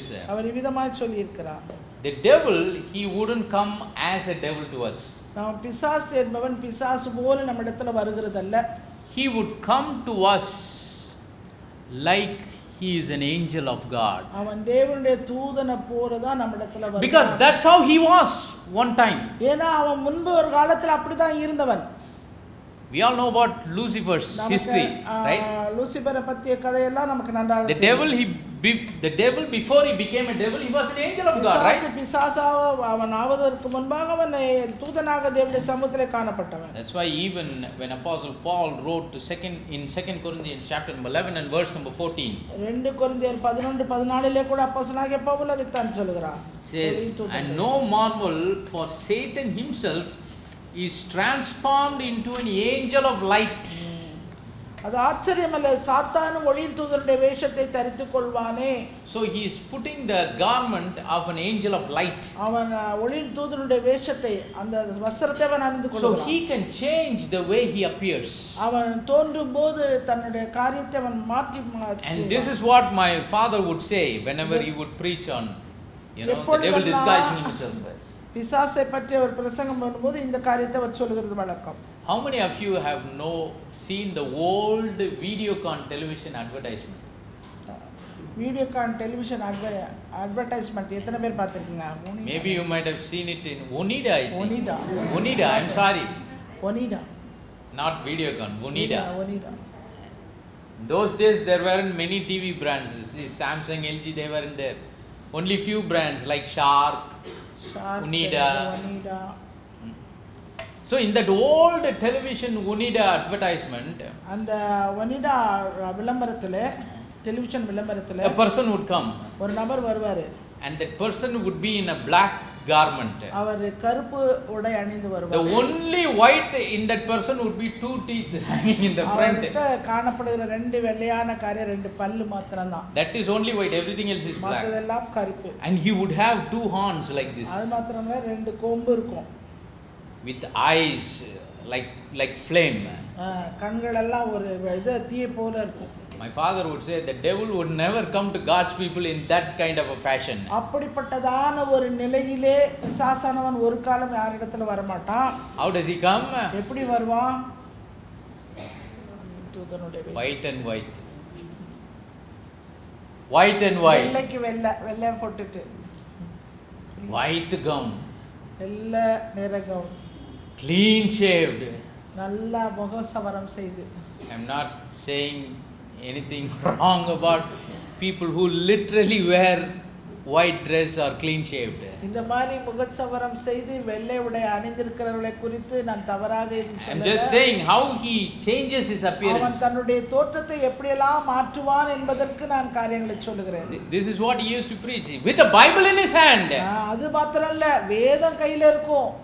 With stotram in his mouth. வாயில எப்பவும் பார்த்தா ஸ்தோத்திரம் தான். Tongues in his mouth. அது மாத்திரம் இல்ல, பாஷை வேற. Because the devil knows if he would come in that kind of an appearance, he can easily cheat the people. அப்படி ஒரு தோற்றத்துல வந்தா சுலபமா தேவனுடைய ஜனங்களை வஞ்சித்து விடலாம், ஏமாற்றி விடலாம். 2000 years before, 2000 வருடங்களுக்கு when Jesus Christ was living in this world, இயேசு கிறிஸ்து இந்த பூமியிலே இருந்தபோது there were some people like that. சில பேர் இருந்தாங்க. The Pharisees, பரிசேயர். they all talk about God, the law of Moses, and this and that and everything. மோசேயின் பிரமாணத்தை பற்றி, தேவனுக்குரிய காரியங்களை பற்றி பேசுகிறார்கள். But inside, ஆனா உள்ளேயோ they are wolves. அவர்கள் ஓநாய்கள். That's why he said, you all are whitewashed sepulchres. நீங்க எல்லாம் வெள்ளையடிக்கப்பட்ட கல்லறை என்று சொன்னார். He says you are all whitewashed graveyards. நீங்க எல்லாம் வெள்ளையடிக்கப்பட்ட கல்லறைகள். When we go to graveyard, how does it look? கல்லறைக்கு போனா எப்படி இருக்கும்? Everything is beautiful, right? வெளிய பார்க்கிறதுக்கு ரொம்ப அழகா இருக்கும். White painted. வெள்ளை கலர் நிறம். But what will happen if you dig inside? Only bones will be there. Rot, smell bad.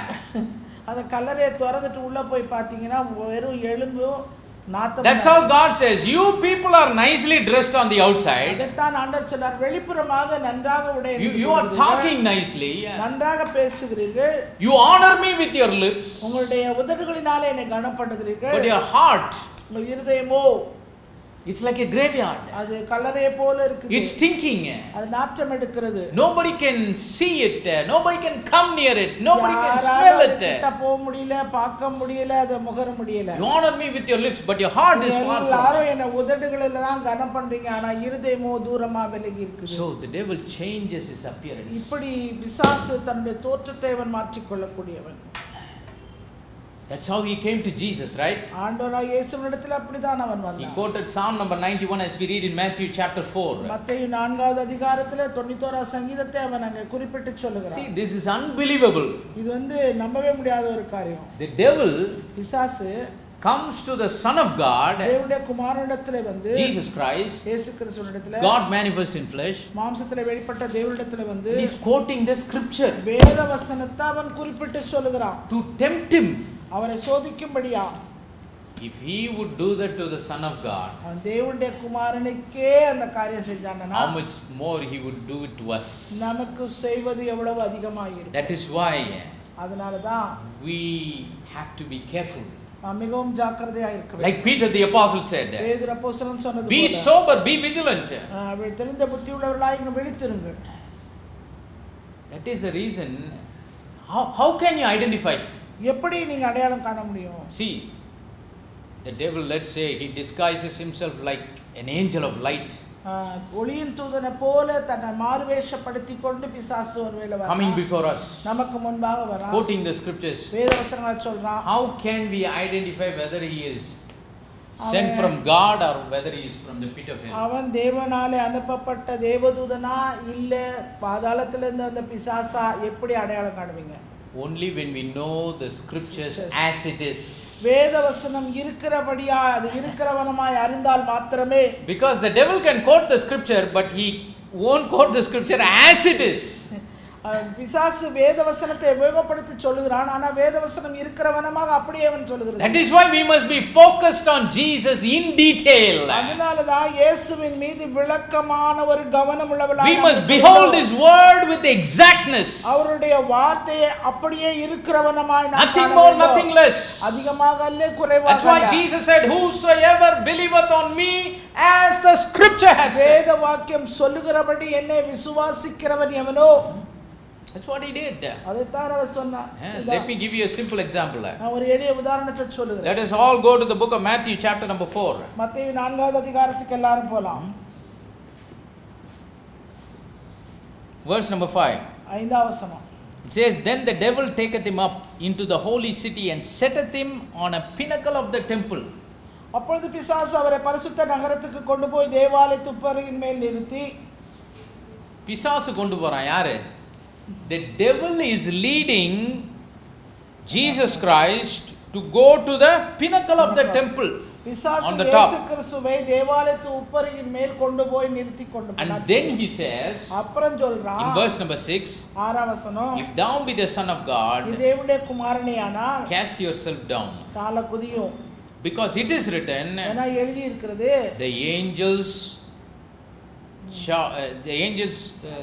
shall give his angels charge concerning thee, and in their hands lest they bear thee up, and lest at any time thou dash thy foot against a stone. ஏனெனில் தம்முடைய தூதர்களுக்கு உம்மை குறித்து கட்டளையிடுவார், உமது பாதம் கல்லில் இடராதபடிக்கு அவர்கள் உம்மை கைகளில் ஏந்தி கொண்டு போவார்கள் என்பதாய் எழுதி இருக்கிறது என்று சொன்னார். You know, the first time he tempted him, முதல் தடவை சோதித்தபோது, make these stones to become bread, இந்த கல்லுகள் அப்பங்களாகும்படி சொன்னபோது, the Lord said, it is written. ஆண்டவர் சொன்னாரு எழுதி இருக்கிறது. Now he wants to tempt him from it is written. எழுதி இருக்கிற இத வச்சு அவரை சோதிக்க வந்துட்டான். நீ என்ன எழுதி இருக்கிறதேன்னு வீழ்த்தியா, நான் உன்னை சோதிக்கிறதே எதை வச்சு சோதிக்க போறேன்? எழுதி இருக்கிறத வச்சு. The devil is indirectly saying, you are defeating me with what is written, but now the second time I am going to tempt you with what is written. முதல் முறை என்னை சோதிக்க வந்தபோது எழுதி இருக்கிறது என்று சொல்லி என்னை தோற்கடித்தாய். So இப்பொழுது எழுதி இருக்கிறத வைத்தே நான் உன்னை சோதிக்க வருகிறேன் என்று சொல்றான். So Matthew 4 and 6, மத்தேயு 4:6, he is actually quoting Psalm number 91. 91 சங்கீதத்தை அங்கே குறிப்பிட்டு சொல்றார். Let us go to Psalm number 91. சங்கீதம் 91 verse number 11, 11 12, verse number 12, 11 12, verse number 11 and 12, Psalm 91. சங்கீதம் 91 11 12. Everybody keep your finger in the page Matthew 4:6. எல்லாரும் உங்களுடைய வேதத்துல மத்தேயு 4:6ல உங்க விரலை வச்சுக்கோங்க.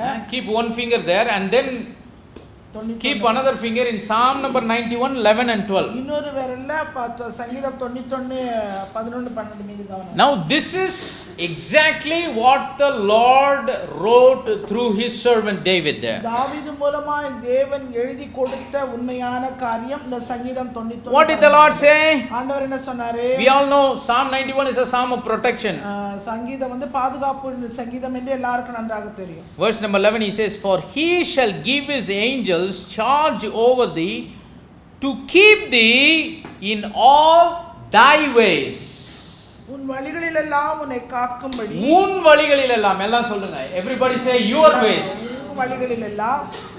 In your ways, உன் வழிகளில் எல்லாம் God will give you the protection of his angels. தேவன் தம்முடைய தூதர்களை கொண்டு உனக்கு பாதுகாப்பை கட்டளையிடுவார். But look at what the devil is doing. ஆனா பிசாசு சொன்னதை பாருங்க. What did the devil do? பிசாசு என்ன பண்ணா? இவரை He took him up to the pinnacle of the temple. தேவாலயத்து உப்பரிக்கு அவரை கொண்டு போனதே இவன்தான். இயேசுவா போல அவர் வழியில. ஹலோ, எத்தனை பேருக்கு வழங்குது? How many of you understand? எத்தனை பேர் புரிந்து கொள்வீங்க? Jesus was not led by the Holy Spirit to go to the pinnacle of the temple. தேவாலயத்து உப்பரிக்கு மேல பரிசுத்த ஆவியானவரின் வழி நடத்துதனால இயேசு கிறிஸ்து போகல. The heavens gave permission for the devil to pick him up to the pinnacle of the temple. பரலோகம் அவனுக்கு அனுமதி கொடுத்தது அவரை தேவாலயத்து உப்பரிக்கு கொண்டு. So the promise of God in verse number 11 is தேவனுடைய வாக்குத்தத்தம் 91:11 that the protection of God will not keep us when we are in devil's ways. பிசாசு வழியிலே இருக்கும்போது தேவனுடைய பாதுகாப்புக்கு நமக்கு இருக்காது. When we are in our ways, நம்முடைய வழியிலே நாம் இருக்கும்போது மாத்திரமே. Praise the name of the living God. நாமத்துக்கு மகிமை. The devil was not quoting the scripture, he was misquoting the scripture. அவன் பிசாசு வேதவசனத்தை இருக்கிற வண்ணமாக சொல்லல, அவன் தவறாக அங்கே உபயோகப்படுத்துகிறான். Praise the name of the living God. That is why when we know the word as it is, வேதவசனம் அதை இருக்கிறபடியாக அப்படியே நாம் அறிந்தால் மாத்திரமே, when we have the revelation of the word of God exactly, தேவனுடைய வார்த்தையை அப்படியே இருக்கிற வண்ணமாக நாம் as it is in detail, அது விளக்கமாக அப்படியே இருக்கிறபடியே, when can we have that kind of revelation? அப்படிப்பட்டதான வெளிப்பாடு நமக்கு எப்பொழுது உண்டாகும்? Only when we are focused on him. நாம் அவர் மீது கவனம் வைக்கும்போது மாத்திரமே. Only when we are focused on him diligently. அவர் மீது கவனமுள்ள சிதறல்லாத ஒரு கவனத்தை வைக்கும்போது மாத்திரமே. Praise the name of the living God. நாமத்துக்கே மகிமை. When we know Jesus as he is, இயேசு இருக்கிறவனமாகவே அவரை நாம் அறியும்போது, when we know the word of God, when we have the revelation of the scriptures as the Spirit of God has revealed, இயேசு கிறிஸ்துவை தேவனுடைய வார்த்தையிலே சொல்லி இருக்கிறபடி ஆவியானவர் வெளிப்படுத்தியிருக்கிறபடி நாம் அறிந்து கொள்ளும்போது மாத்திரமே, ஆவியானவர் வார்த்தையிலிருந்து இயேசுவானவரை வெளிப்படுத்தியிருக்கிற வண்ணமாகவே, அதுக்கு ஜாஸ்தி இல்லை கம்மி இல்லை, அதன்படி நாம் அறிந்திருந்தால் there won't be any place for deception in our life. நம்முடைய வாழ்க்கையிலே வஞ்சகத்துக்கு இடமே கிடையாது. When we know him as he is, அவரை இருக்கிறவனமாக நாம் அறிந்து கொள்ளும் by focusing on him diligently, in detail, steadily, with all exactness, கவனசிதறல் இல்லாத நிதானமான ஒரு விளக்கமான ஒரு கவனம் வைத்துக் கொள்ளும்போது மாத்திரமே, the devil cannot deceive God. பிசாசு அவருடைய பிள்ளைகளாகிய நம்மை ஒரு காலம் வஞ்சிக்க முடியாது. No matter however he tries to come as an angel of light, அவன் ஒரு ஒளியின் தூதனுடைய வேஷத்தை எத்தனை முறை தரிச்சிட்டு வந்தா கூட முடியாது. We can identify him easily. நாம் அவனை சுலபமாக அடையாளம் காண முடியும். And now let us talk about the weakness of the devil. இப்ப பிசாசுடைய பலவீனத்தை பற்றி நாம் பார்ப்போம். What is the weakness of the devil? பிசாசுடைய பலவீனம் என்ன? Many times we say my weakness, your weakness. அநேக நேரத்துல என்னுடைய பலவீனம், உன்னுடைய பலவீனம். See, the believers are sometimes good in making confessions of their weakness. அநேக நேரங்களிலே விசுவாசிகள் தங்களுடைய பலவீனத்தை குறித்து அறிக்கையிடுகிறதுல ரொம்ப கில்லாடி. But it's very important that they know for sure what is the weakness of the devil. ஆனா அவங்க நிச்சயமா உறுதியா அறிய வேண்டிய ஒரே ஒரு காரியம் பிசாசுடைய பலவீனம் என்னது என்பது. Because we know the devil is not our friend, he is our enemy. ஏனா பிசாசு நமக்கு அவன் சிநேகிதன் அல்ல, அவன் நமக்கு விரோதி. Many times, many years before, I watched a documentary of a boxing legend. அநேக வருஷங்களுக்கு முன்பாக ஒரு டாக்குமெண்ட்ரி, ஒரு ஆவணப்படத்தை பார்த்தேன். இந்த பாக்ஸிங் போடுகிற ஒரு பிரபலமான If I am not wrong, it should be Muhammad Ali. அது முகமது அலி என்கிற பாக்ஸர், குத்துச்சண்டை வீரர். He lived and he died. He won many world championships for many consecutive years. அநேக உலக பிரசித்தி பெற்ற குத்துச்சண்டை வீரர், அநேக போட்டிகளிலே கலந்து. So in that documentary they were telling many of the aspects of his life. அந்த ஆவணப்படத்திலே அவருடைய வாழ்க்கையின் அநேக காரியங்களை குறித்து அவர்கள் பேசிக்கொண்டார்கள். Where he lived, what he ate, என்ன சாப்பிடுவீங்க, about his family, his wife, his children, மனைவியை பற்றி, பிள்ளைகளை பற்றி. And one of the interesting thing that they showed there was how he would train for each and every fight. ஒவ்வொரு அந்த போட்டிக்கும் போவதற்கு முன்பாக அந்த குத்துச்சண்டை நீங்க எப்படி பயிற்சி எடுப்பீங்க என்று சொல்லி அவர் கேட்பாங்க. See, every year they will have a news conference and the boxing that federation will declare when the fight will happen, where the fight will happen, and also who are the two people that are going to fight. இப்போ ஒரு news conference வைத்து அங்கே இந்த boxing federation இருக்கிறவங்க வந்து எங்கே இந்த போட்டி நடக்குது, யாருக்கு நடக்குது, எப்படி நடக்குது, எந்தெந்த வீரர்களுக்கு நடக்கிறது என்பதை அவர்கள் அறிவிப்பு செய்வார்கள். சண்டை போடுற ரெண்டு பேர், இடம், எப்பொழுது, time, date, time. They will announce it many months before the actual fight. மாதங்களுக்கு முன்பாகவே அதை அவர்கள் வெளியிட்டு விடுவார்கள். And once they announce, ஒரு முறை அவர்கள் அறிவித்த போது Muhammad Ali will become very aware of what he would do, what will be his strategies. He will start preparing. தன்னுடைய குத்து சண்டைக்கு எதிர்போட்டியாக இருக்கிறவரோடு எப்படியெல்லாம் நம்ம சண்டை போடணுங்கிறத குறித்த ஒரு ஜாக்கிரதை, ஒரு தெளிவு, அதை என்னென்னலாம் நம்ம தந்திரமா உபயோகப்படுத்தி செய்யணுங்கிறதுக்கு அவர் ஆயத்தமாயிட்டார். He will be very careful in his diet, in his exercise, in his training. உடற்பயிற்சியில, அவருடைய பயிற்சியில. But one of the things he did in his training was, அவருடைய பயிற்சியின் போது அவர் செய்த காரியங்களிலே ஒன்று, this was a part of his training. இது அவருடைய பயிற்சியிலே ஒரு பகுதி. He takes a good amount of time in this. இதுக்கு கொஞ்சம் அதிகமான நேரத்தை அவர் எடுத்துக்கொண்டார். What is that? அது என்ன? He will pick the opponent that he is going to face. அவர் எதிர்க்க போகிற எதிராளியை அவர் எடுத்துக்கொண்டார். And he would watch the previous fights videos of his opponent. எதிராளி அதுக்கு முந்தின போட்டியில அவன் எப்படியெல்லாம் அவன் போட்டி சண்டை போடுறாங்கறத அவர் கவனம். He'll collect the video of all of his opposite person that he is going to face, his fights that he has fought before. தன்னோடு கூட சண்டை போடக்கூடிய எதிர்த்து வருகிற அந்த எதிராளியுடைய முந்தைய போட்டிகளில் அந்த எதிராளி எப்படியெல்லாம் அவன் போட்டியிலே சண்டையிட்டான் என்பதை குறித்து பழைய அந்த வீடியோக்களை வாங்கி பார்த்து கொண்டிருந்தான். And if you see him watching his videos of opponent, அந்த எதிராளியுடைய அந்த வீடியோ பார்க்கும்போது he'll be very careful. ரொம்ப கவனமா பார்த்தாரு. What is he watching? என்னத்த அவர் அதல பார்த்திருப்பாரு? He is actually trying to find what is the weakness of his opponent. அவனுடைய எதிராளியுடைய பலவீனம் எது என்பதை அவர் அடையாளம் காண. In which kind of attack, in which kind of defense is he weak? எந்த இடத்துல அவனை தாக்கும்போதோ இல்ல தன்னை அவன் பாதுகாக்கிறதுல எந்த இடத்துல அவன் பலவீனமாக இருக்கிறான் என்கிறது அந்த போட்டியில பார்த்தான். He'll watch that video and talk to his coach. அந்த வீடியோவை பார்த்து தன்னை பயிற்றுவிக்கிற பயிற்சியாளரிடத்துல அவர் சொன்னார். He'll say, coach, you also see. நீங்களும் பாருங்க அத. If both of them see the same thing, the weakness of his opponent, எனவே எதிராளியுடைய பலவீனத்தை அறிய வேண்டும் என்று பயிற்சியாளரும் அந்த சண்டை வீரரும் அவர் பார்த்தபோது, then he would plan a strategy to attack his weakness. அவனுடைய பலவீனத்தை தாக்கக்கூடிய ஒரு காரியத்தை அவர் கையில எடுத்துக்கொண்டார். And he says that is the reason he won world championship for many years consecutively. தொடர்ச்சியாக अनेक வருஷங்களாக அந்த உலக பிரசித்தி பெற்ற சிறந்த குத்து சண்டை வீரராக அவர் திகழ்வதற்கு அது ஒரு காரணமாக இருந்தது என்று சொல்றார். So who is our opponent now? இப்பொழுது நமக்கு எதிராளி யார்? The devil is the opponent, right? பிசாசு தான் நம்முடைய எதிராளி. So we have to know his weakness. எனவே அவனுடைய பலவீனத்தை நாம் அறிய வேண்டும். Where can we find it? எங்க அதை போய் கண்டுபிடிக்கிறது? In this video we can find it. இந்த வீடியோல தான், இந்த வார்த்தை என்கிற வீடியோல. Let us go to the book of Isaiah chapter 14. ஏசாயா தீர்க்கதரிசன புத்தகம் 14வது அதிகாரத்துக்கு போவோம். Beginning from verse number 12. 12வது வசனத்திலிருந்து. It says, how art thou fallen from heaven, O Lucifer, son of the morning? How art thou cut down to the ground, which did weaken the nations? அதிகாலையின் மகனாகிய விடிவெளியே, நீ வானத்திலிருந்து விழுந்தாயே, ஜாதிகளை ஈனப்படுத்தினவனே, நீ தரையிலே வெட்டப்பட்டாயே. Verse number 13, for thou hast said in your heart, I will ascend into heaven, I will exalt my throne above the stars of God, I will sit also upon the mount of the congregation in the sides of the north. Verse number 14, I will ascend above the heights of the clouds, I will be like the Most High.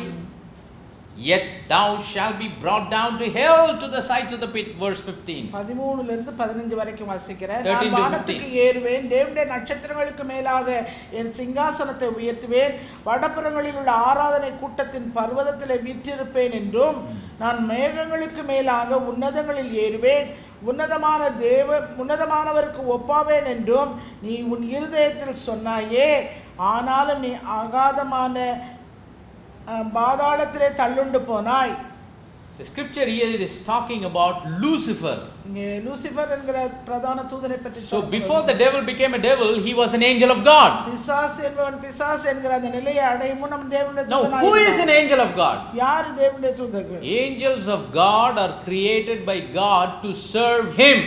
அவருக்கு பணிவிடை செய்யும்படியாய் ஆண்டவராலே சிருஷ்டிக்கப்பட்ட பணிவிடை ஆவிகள் தான் தூதர்கள். If somebody is an angel of God created, it is to serve the Almighty God. பணிவிடை ஆவியாகிய ஒரு தூதரை அவர் சிருஷ்டித்தார் என்றால் அவருக்கு அவர்கள் சேவை செய்ய வேண்டும் என்பதற்காக The சிருஷ்டிக்கப்பட்டார்கள். angels of God have to have their focus on God. எனவே அந்த பணிவிடை ஆவிகளாய் இருக்கிற தூதர்கள் எப்போதும் தங்கள் கவனத்தை தேவன் மீது வைத்திருக்க Because வேண்டும். God would command them from His throne. ஏனென்றால் அவர்கள் சிங்காசனத்திலிருந்து தேவன் அவர்களுக்கு கட்டளையிட்டு சொல்லக்கூடிய Speak through the words. அவர் வார்த்தையின் மூலமாய் அவர்களுக்கு Speak அறிவிக்கக்கூடியவர். through His hands. அவருடைய கைகளின் மூலமாய் அவர் He will give பேசுவார். instruction through His அவருடைய eyes. கண்களின் மூலமாய் அவர்களுக்கு ஆலோசனைகளை அவர் So the சொல்லுவார். angels of God cannot sleep, but they have to be focused on Him all the time. தேவ தூதர்களாய் சிருஷ்டிக்கப்பட்டவர்கள் ஒரு காலம் நித்திரடையாமல் தங்கள் கவனத்தை எப்போதும் தேவனுக்குள்ளே They வைத்திருப்பார்கள். must diligently focus on Him. அவர்கள் கவனம் சிதறல் இல்லாத ஒரு கவனம், Undistracted focus on Him.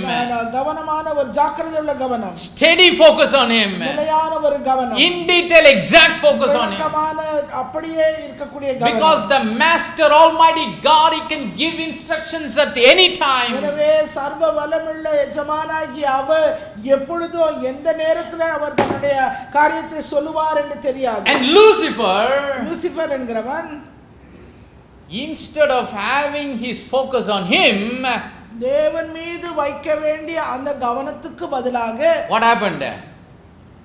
He shifted his focus onto himself. தனக்குத்தானே தன் மீது கவனத்தை அவன் மாற்றிக்கொண்டான். And that is why he says, I will ascend into நான் heaven. வானத்துக்கு மேலே ஏறுவேன், I will exalt my throne. நான் என்னுடைய சிங்காசனத்தில் உட்காருவேன், I will sit upon the mount. நான் மலையின் மேல் ஏறி உட்காருவேன், I will ascend above the heights. நான் வானத்துக்கு மேலாக ஏறுவேன். I look at how many eyes are there. நான் இருக்கு பாருங்க. Instead of focusing on Him, தேவன் மீது வைக்க வேண்டிய கவனத்துக்கு பதிலாக he had his focus on himself. அவன் தனக்குத்தானே தன் மீது கவனத்தை கொண்டவனானான். Instead of having the focus on him that was before him, முன்பு அவர் மீது என்று சொன்ன அந்த பட்ட காரியங்கள் he had his focus on himself. இப்பொழுது I. என் மீது நான் என்று மாறினது. That's why the Lord kicked him out of heaven. அதனால தான் பரலோகத்திலிருந்து அவனை கீழே தள்ளி போட்டாரு. So now you tell me, what is the weakness of the devil? இப்ப சொல்லுங்க, பிசாசுடைய பலவீனம் என்பது எது? Hello? Distraction. கவன சிதறல். The devil cannot be focused on something for a long time. That is his weakness. பிசாசு என்பவன் தன்னுடைய கவனத்தை அதிக நேரம் ஒரே காரியங்களிலே செலவழிக்க கூடியவன் அல்ல. Let's read another passage of scripture. இன்னொரு வசனத்தை வாசிக்கலாம். Let's go to the book of prophet Ezekiel, chapter number 28. எசேக்கியேல் தீர்க்கதரிசன புத்தகம் 28வது அதிகாரம். Verse number 15 to verse number 18. 15 இருந்து 18 வரைக்கும். Verse number 15 says, Thou wast perfect in all thy ways from the day that thou wast created till iniquity was found in thee. 15 நீ சிருஷ்டிக்கப்பட்ட நாள் துவக்கி. Ezekiel 28:15 to 18. எசேக்கியேல் 28வது அதிகாரம் 15 இருந்து 18 வரை. நீ சிருஷ்டிக்கப்பட்ட நாள் துவக்கி உன்னில் அநியாயம் கண்டுபிடிக்கப்பட்டது மட்டும் உன் வழிகளில் குறையற்றிருந்தாய். Verse number 16, By the multitude of thy merchandise they have filled the midst of thee with violence, and thou hast sinned. Therefore I will cast thee as profane out of the mountain of God, and I will destroy thee, O covering cherub, from the midst of the stones of fire. உன் வியாபாரத்தின் மிகுதினால் உன் கொடுமை அதிகரித்து நீ பாவம் செய்தாய். ஆகையால் நான் உன்னை தேவனுடைய பர்வதத்திலிருந்து ஆகாதவன் என்று தள்ளி காப்பாற்றுகிற கேருபாய் இருந்த உன்னை அக்கினிமயமான கற்களின் நடுவே இராதபடிக்கு அழித்து போடுவேன். Verse number 17, Thine heart was lifted up because of thy beauty. Thou hast corrupted thy wisdom by reason of thy brightness. I will cast thee to the ground. I will lay thee before kings that they may behold thee. உன் அழகினால் உன் இருதயம் மேட்டிமையாயிற்று, உன் மினுக்கினால் உன் ஞானத்தை கெடுத்தாய். உன்னை தரையிலே தள்ளி போடுவேன். ராஜாக்கள் உன்னை பார்க்கும்படி உன்னை அவர்களுக்கு முன்பாக வேடிக்கையாக்குவேன். This is how the Lord cursed the devil who was that time Lucifer. தேவன் சபித்தார். Verse number 18, thou hast defiled thy sanctuaries by the multitude of thine iniquities, by the iniquity of thy traffic. Therefore will I bring forth the fire from the midst of thee, it shall devour thee, and I will bring thee to ashes upon the earth in the sight of all them that behold thee. உன் அக்கிரமங்களின் ஏராளத்தினாலும் வியாபாரத்தின் அநீதியினாலும் உன் பரிசுத்த ஸ்தலங்களை பரிசுத்த குலைச்சலாக்கினாய். ஆகையால் உன்னை பட்சிப்பதாகிய ஒரு அக்கினியை நான் உன் நடுவிலிருந்து புறப்படப்பட்டு உன்னை பார்க்கிற எல்லாருடைய கண்களுக்கு முன்பாகவும் உன்னை பூமியின் மேல் சாம்பலாக்குவேன். So because the devil in heaven got distracted, the angel of God called Lucifer got distracted, he became a devil. He was cursed to the ground. தேவனுடைய தூதனாய் இருந்த அந்த லூசிபர் தேவன் மீது வைக்க வேண்டிய கவனத்தை தவறவிட்டு தன் மீது கவனத்தை கொண்டதினாலே அவன் பிசாசாக கீழே தள்ளப்பட்டான். That's why he was kicked out of heaven. அவன் வானத்திலிருந்து கீழே தள்ளப்பட்டான். When did this happen? இது எப்பொழுது நடந்தது? It happened before creation. சிருஷ்டிப்புக்கு முன்பாகவே இது நடந்தது. Before Genesis 1:1 or maybe between Genesis 1:1 and 1:2 it happened. ஆதியாகமம் 1வது அதிகாரத்துக்கு முன்போ இல்ல 1வது அதிகாரம் 1 2 வசனங்களுக்கு இடைப்பட்ட காலத்துல நடந்திருக்கு. So the devil before he became a devil was an angel of God. பிசாசு என்பவன் பிசாசாவதற்கு முன்பாக அவர் தூதனாய் இருந்தார். And in the heavens அந்த வானங்களிலே பரலோகத்திலே he developed this weakness of distraction. அவனுடைய கவன சிதறல் என்கிற பலகீனத்திலே அவன் அதிகமானான். He couldn't have his attention on something for a long time. எனவே ஒரு காரியத்திலே தன்னுடைய கவனத்தை அதிக நேரம் செலவழிக்க அவனால் முடியாது. That's why the Lord kicked him out of heaven. வானத்திலிருந்து அவனை கீழே தள்ளினார் ஆண்டவர். So where did he fall? எங்கே விழுந்தான்? He fell to this earth. அவன் இந்த பூமியிலே விழுந்தான். And then the scripture says அதன் பின்பாக வேதவசனம் God created the heavens and the earth. தேவன் வானத்தையும் பூமியையும் சிருஷ்டித்தார். He created all things. அவருக்கு எல்லா சிருஷ்டிப்பின் காரியங்களையும் செய்தார். And he created man in his image and after his likeness. மனிதனை தமது சாயலாக தமது ரூபமாக அவர் சிருஷ்டித்தார். And the Lord made man just like him. எனவே மனிதனை தன்னை போலவே அவர் சிருஷ்டித்தார், உருவாக்கினார். And the Lucifer saw this. இத பிசாசு லூசிபர் பார்த்தான். In heaven we wanted to be like him. பரலோகத்துல வானத்துல நான் அவரை போல ஆகணும்னு இருந்தேன், ஆசைப்பட்டேன். But he punished me and kicked me out. அவர் என்னை தண்டித்து கீழே தள்ளி விட்டார். But now who is this new creature who is created like God himself in his image and after his likeness? போலவே அவருடைய சாயலை போலவே ரூபத்தை போலவே இப்ப இருக்கிற இந்த யாரு இந்த சிருஷ்டிப்பு? That's why in Genesis chapter 3 அதான் ஆதியாகமம் 3வது அதிகாரத்திலே தோட்டத்துக்கு வந்தான். For what reason? என்ன காரணத்துக்கு? To inject his weakness into humanity. அவனுடைய பலவீனத்தை மனுக்குலத்துக்குள்ளே அனுப்புவதற்காக. Through Eve he was injecting ஏவாள் மூலமாக அவருடைய பலவீனத்தை மனுக்குலம் முழுவதிலும் அவன் நிரப்பினான். Injecting his weakness, அவருடைய பலவீனத்தை, injecting his weakness of distraction. கவன சிதறல் என்கிற அந்த பலவீனத்தை மனுக்குலத்திலே God created them in his image and after his likeness. தேவன் தமது சாயலாக தமது ரூபமாக மனுக்குலத்தை And God gave them his word. தேவன் தம்முடைய வார்த்தை அவனுக்கு கொடுத்தார். You can eat of every fruit of the trees in this garden, இந்த தோட்டத்தில் இருக்கிற எல்லா விருட்சத்தின் கனியை நீ புசிக்கலாம், except the one that is forbidden. விலக்கப்பட்ட அந்த விருட்சத்தின் கனியை மாத்திரம் நீ புசிக்க கூடாது. So what must the man and the woman do if they have to do and be and live according to what God said? தேவன் சொன்னபடி அவங்களுடைய வாழ்க்கையை அவர்கள் நடத்த வேண்டும் என்றால் மனுஷனும் மனுஷியும் என்ன செய்திருக்க வேண்டும்? எப்படி? They have to be focused on what God has said. ஆண்டவர் என்ன சொன்னாரோ அதுல மாத்திரம் தங்களுடைய கவனத்தை, as long as they had their focus on what God has said, everything was good. தேவன் சொன்ன காரியத்திலே அவர்கள் எவ்வளவு காலம் தங்கள் கவனத்தை வைத்திருந்தார்களோ அதுவரைக்கும் காரியம் எல்லாம் நன்றாக இருந்தது. But the former angel of God, the present devil, he walked into the garden. முந்தைய தூதனும் தற்போதைய பிசாசானவன் இருக்கிறவன் தோட்டத்துக்குள்ளே வந்தபோது and he said, did God say? ஆண்டவர் சொன்னது உண்டோ? You people still focus on what God has said? இன்னும் ஆண்டவர் சொன்னதிலே உங்க கவனத்தை வச்சிருக்கீங்களே? ஆண்டவர் இப்படி why you people are still neglecting that tree of knowledge?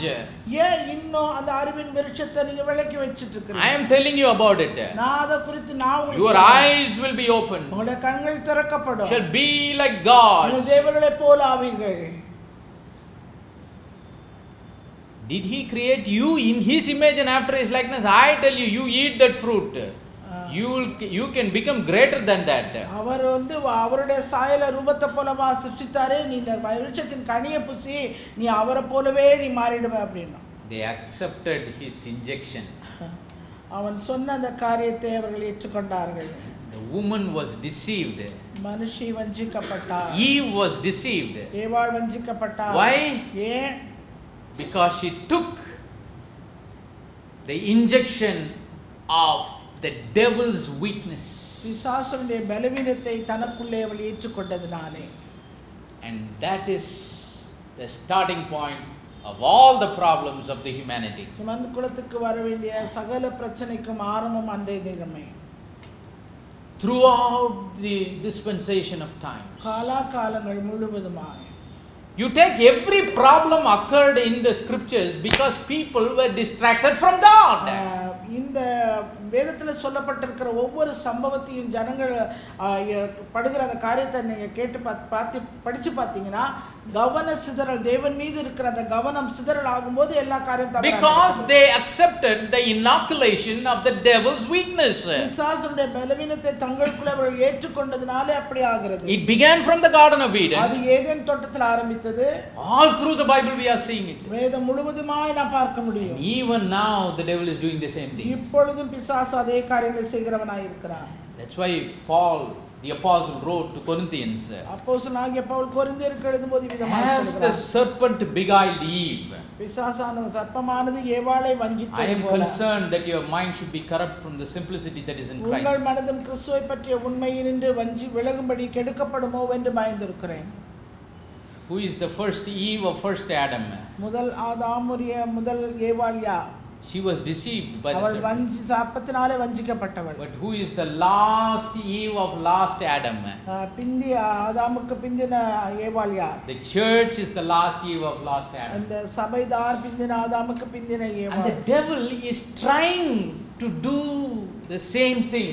இதே அன்றை செய்த அதே காரியத்தை பிசாசானவன் இந்த நாளில் inject the same weakness into God's people. தேவனுடைய ஜனங்களுக்குள்ளே பலவீனத்தை ஏற்றுவதற்கு. That they might get distracted and lose their focus அவர்கள் diligently that they should have on God. தங்கள் கவனத்தை இழந்து தேவனுக்காக வைராக்கியமுள்ள ஒரு கவனத்தை நிதானத்தோடு அவர்கள் செய்ய முடியாமல் போவார்கள். See, if we lose our focus, then the problem comes. நம்முடைய கவனத்தை நாம் இழக்கும்போது பிரச்சனைகள் நமக்கு உண்டாகிறது. Let me remind you one incident that happened during the life of our Lord Jesus. நம்முடைய ஆண்டவராகிய இயேசு கிறிஸ்துவின் காலத்தில் நடந்த ஒரே ஒரு காரியத்தை It's in Matthew 14. மத்தேயு 14வது அதிகாரம். Beginning from 22 to 33. 22 ல இருந்து 33. We all know about how Jesus walked on the sea. எல்லாரும் இயேசு கடலின் மேல் எப்படி நடந்தார் என்பது நமக்கு நன்றாக தெரியும். When the disciples were in the boat and the boat was rocking. சீஷர்கள் படவிலே இருந்தபோது படகானது அலைவினால் they all feared looking at Christ. They thought it is a ghost that is coming to attack them. இயேசுவை பார்த்தபோது அங்கே ஒரு ஆவியை காண்கிறதாக அவர்கள் கண்டார்கள். But Jesus said, it is I, be not afraid. நான் தான் பயப்படாதீர்கள் என்றார். But Peter said, Lord, if it is you, I want to walk like you on the water. அப்ப பேதுரு வாய் திறந்து சொன்னான், ஆண்டவரே நீரேயானால் நானும் ஜலத்தின் மேல் நடந்து வர எனக்கு கட்டளையிடும் என்று சொன்னார். But what did Jesus say? இயேசு என்ன சொன்னாரு? Come. வானார். Only one word. ஒரே ஒரு வார்த்தை தான். So that word, that one word that Peter received out of the mouth of the Lord Jesus, இயேசு கிறிஸ்துவின் வாயிலிருந்து கிளம்பி வந்த அந்த ஒரே வார்த்தையிலே பேதுரு தன் கவனத்தை வைத்த வரைக்கும் it brought in him faith. அவனுக்குள்ளே விசுவாசத்தை உண்டாக்கினது. Faith comes by hearing. அந்த கேட்டதனால அந்த விசுவாசம் it brought into him strength. அது பலத்தை அவனுக்குள்ளே கொண்டு வந்தது. It brought into him boldness. அது மாத்திரமல்ல தைரியத்தை அவனுக்குள்ளே கொண்டு வந்தது. It brought into him the audacity that he could take his feet and put it on the water. அந்த ஜலத்தின் மேலே தன்னுடைய காலை எடுத்து வைக்கக்கூடிய ஒரு தைரியத்தை அவனுக்கு பலத்தை அவனுக்கு and கொடுத்தது. Peter walked on the water. அது மாத்திரமல்ல பேதுருவும் ஜலத்தின் மேல் நடந்தான். If there was any one man other than Christ that walked on water in this world, it is Peter. தவிர எந்த ஒரு மனுஷன் தண்ணீரிலே நடந்தானால் அது பேதுருவை தவிர வேறு யாரும் இல்லை. Why? ஏன்? Because he was focused on that one word. ஏனென்றால் அவன் அந்த ஒரே ஒரு வார்த்தையில தன்னுடைய கவனத்தை கொண்டவன். Oh, the word that was made flesh, He gave me one word called come. எனவே அந்த வார்த்தை மாம்சமான அவர் எனக்கு ஒரு வார்த்தை கொடுத்தார் வா என்ற அந்த வார்த்தையிலே So that is enough for me. அது எனக்கு போதுமானது. That will not make me to fall down. அது என்னை ஒரு காலும் கீழே விழுந்து போக I'm going to focus on it. எனவே நான் அதிலே I'm going to diligently focus on that word. ஜாக்கிரதையாக I'm going to diligently look at him. அதை ஜாக்கிரதையாக அவரை நோக்கி And பார்த்தார். as long he was looking at him, he was walking. அவரை நோக்கி பார்க்கிற வரைக்கும் அவன் நடந்து கொண்டே வந்தான். But the scripture says, வேதவசனம் சொல்கிறது, suddenly when he saw the wind, திடீரென்று அவன் அலைகளை காற்றலைகளை he saw the waves. அலைகளை பார்த்தான். He said, Lord, save me. என்னை காப்பாற்றும். What happened? என்ன நடந்தது? Distraction. கவன சிதறல். Praise the name of the living. நாமத்துக்கு. You see what distraction does to us? கவன சிதறல் நமக்கு எதை உண்டாக்குறது என்று பாருங்க. As God's people, தேவனுடைய ஜனங்கள், as disciples in Christ, கிறிஸ்துவுக்குள்ளே சிஷ்யராய் இருக்கிறவர்கள், let us be careful. ஜாக்கிரதையாய் இருக்க வேண்டும். Even when Jesus Christ came into this world in flesh and blood, இயேசு கிறிஸ்து கூட மாம்சத்தை இரத்தத்தோடு இந்த பூமியில வந்தபோது, in Matthew 4, when he was led by the Spirit of God into the wilderness, அவர் மத்தேயு 4 ஆவியானவராலே வனாந்தரத்துக்கு சோதிக்கப்படுவதற்கு வனாந்தரத்துக்கு கொண்டு போகப்பட்டார். the devil was trying to distract him 3 times. 3 முறை பிசாசானவன் அவரை சோதிக்க முயற்சித்தான். He tried it with the lust of the flesh. அவன் கண்களின் இச்சையினாலே சோதிக்க முயற்சித்தான். He tried it with the lust of the flesh. மாம்சத்தின் இச்சையிலே அவரை சோதிக்க முயற்சித்தான். He tried it with the lust of the eyes. கண்களின் இச்சையிலே அவரை சோதிக்க முயற்சித்தான். Tried it with the pride of life. ஜீவனத்தின் பெருமையினாலே அவரை சோதிக்க முயற்சித்தான். Nothing worked. ஆனா எதுமே வேலைக்காகல. Because the living word knew the word as it is. ஏனென்றால் ஜீவ வார்த்தையாய் இருக்கிற அவருக்கு தெரியும் வார்த்தையை குறித்த காரியம். Let us be sober and be vigilant. எனவே நாம் தெளிந்த புத்தியுள்ளவர்களாய் விழித்திருப்போம். Know the weakness of the devil. பிசாசனுடைய பலவீனத்தை நாம் அறிந்து கொள்வோம். And be diligent to stay focused. ஜாக்கிரதையாய் கவனமுள்ளவர்களாய் இருப்போம். Let us refuse to be distracted. கவன சிதறல் அடைவதற்கு நாம் மறுத்து போவோம். Focus on only what God has said. தேவன் என்ன சொன்னாரோ அதுல மாத்திரம் கவனத்தை வைப்போம். But the more and more we focus on it, it will change our life. எவ்வளவுக்கு எவ்வளவு அதிகமாய் நம்முடைய கவனத்தை நாம் அவர் மீது வைக்கிறோமோ it will transform அதிகமாய் it will transform our life little by little. கொஞ்சம் கொஞ்சமாக நம்முடைய வாழ்க்கையிலே மாறுதல் உண்டாகும். Might not happen tomorrow or the day after. அது நாளையோ நாளை கழித்தோ நடக்கக்கூடிய ஒரு if we are dedicated in our focus, நம்முடைய கவனத்தை அவர் மீது வைக்க வேண்டும் என்று சொல்லி நாம் look at him, the author and finisher of our நம்முடைய faith, விசுவாசத்தை துவக்கிறவரும் முடிக்கிறவருமாக அவர் மீது மாத்திரம் நம்முடைய கவனம் வைக்கணும். we will be transformed into the image of Jesus Christ. இயேசு கிறிஸ்துவை போன்ற அதே சாயலுக்கு ஒப்பாய் நாம் மாற்றப்படுவோம். But the devil, ஆனால் பிசாசு, he will always try to disturb our focus and try to distract us. நம்முடைய கவனத்தை சிதறடிக்க அவன் எப்பொழுதும் முயற்சி செய்வான். Anytime you come across a problem, you can understand it is the devil trying to distract us. எப்பெல்லாம் ஒரு பிரச்சனையை நம்ம கடந்து வரோம் அப்ப பாத்தீங்கன்னா பிசாசு நம்மை கவன சிதறல் அடைய முயற்சி செய்தது நமக்கு. But some people, they don't understand that. சிலருக்கு அது புரியறதே இல்ல. When people come across problem, they run away from God. பிரச்சனை அவங்க கடக்கனா உடனே தேவனை விட்டு But that is the time they have to be focused on God. அந்த நேரத்துல நாம் தேவனிடத்திலே மாத்திரம் கவனத்தை வைக்க வேண்டும். That's what Job did. அதைத்தான் யோபு செய்தான். Hey devil, whatever you want to do, you do to me. I won't take my focus off it. நான் எனக்கு செய்யணுமோ நீ செய்ய வேண்டியதெல்லாம் செய், ஆனா என்னுடைய கவனம் தேவன் மீது மாத்திரம். That's why he said, I have heard him with the hearing of mine ears. என் காதினாலுமே குறித்து கேள்விப்பட்டேன். Now I see. இப்பொழுதோ என் கண்களினால் காண்கிறேன்.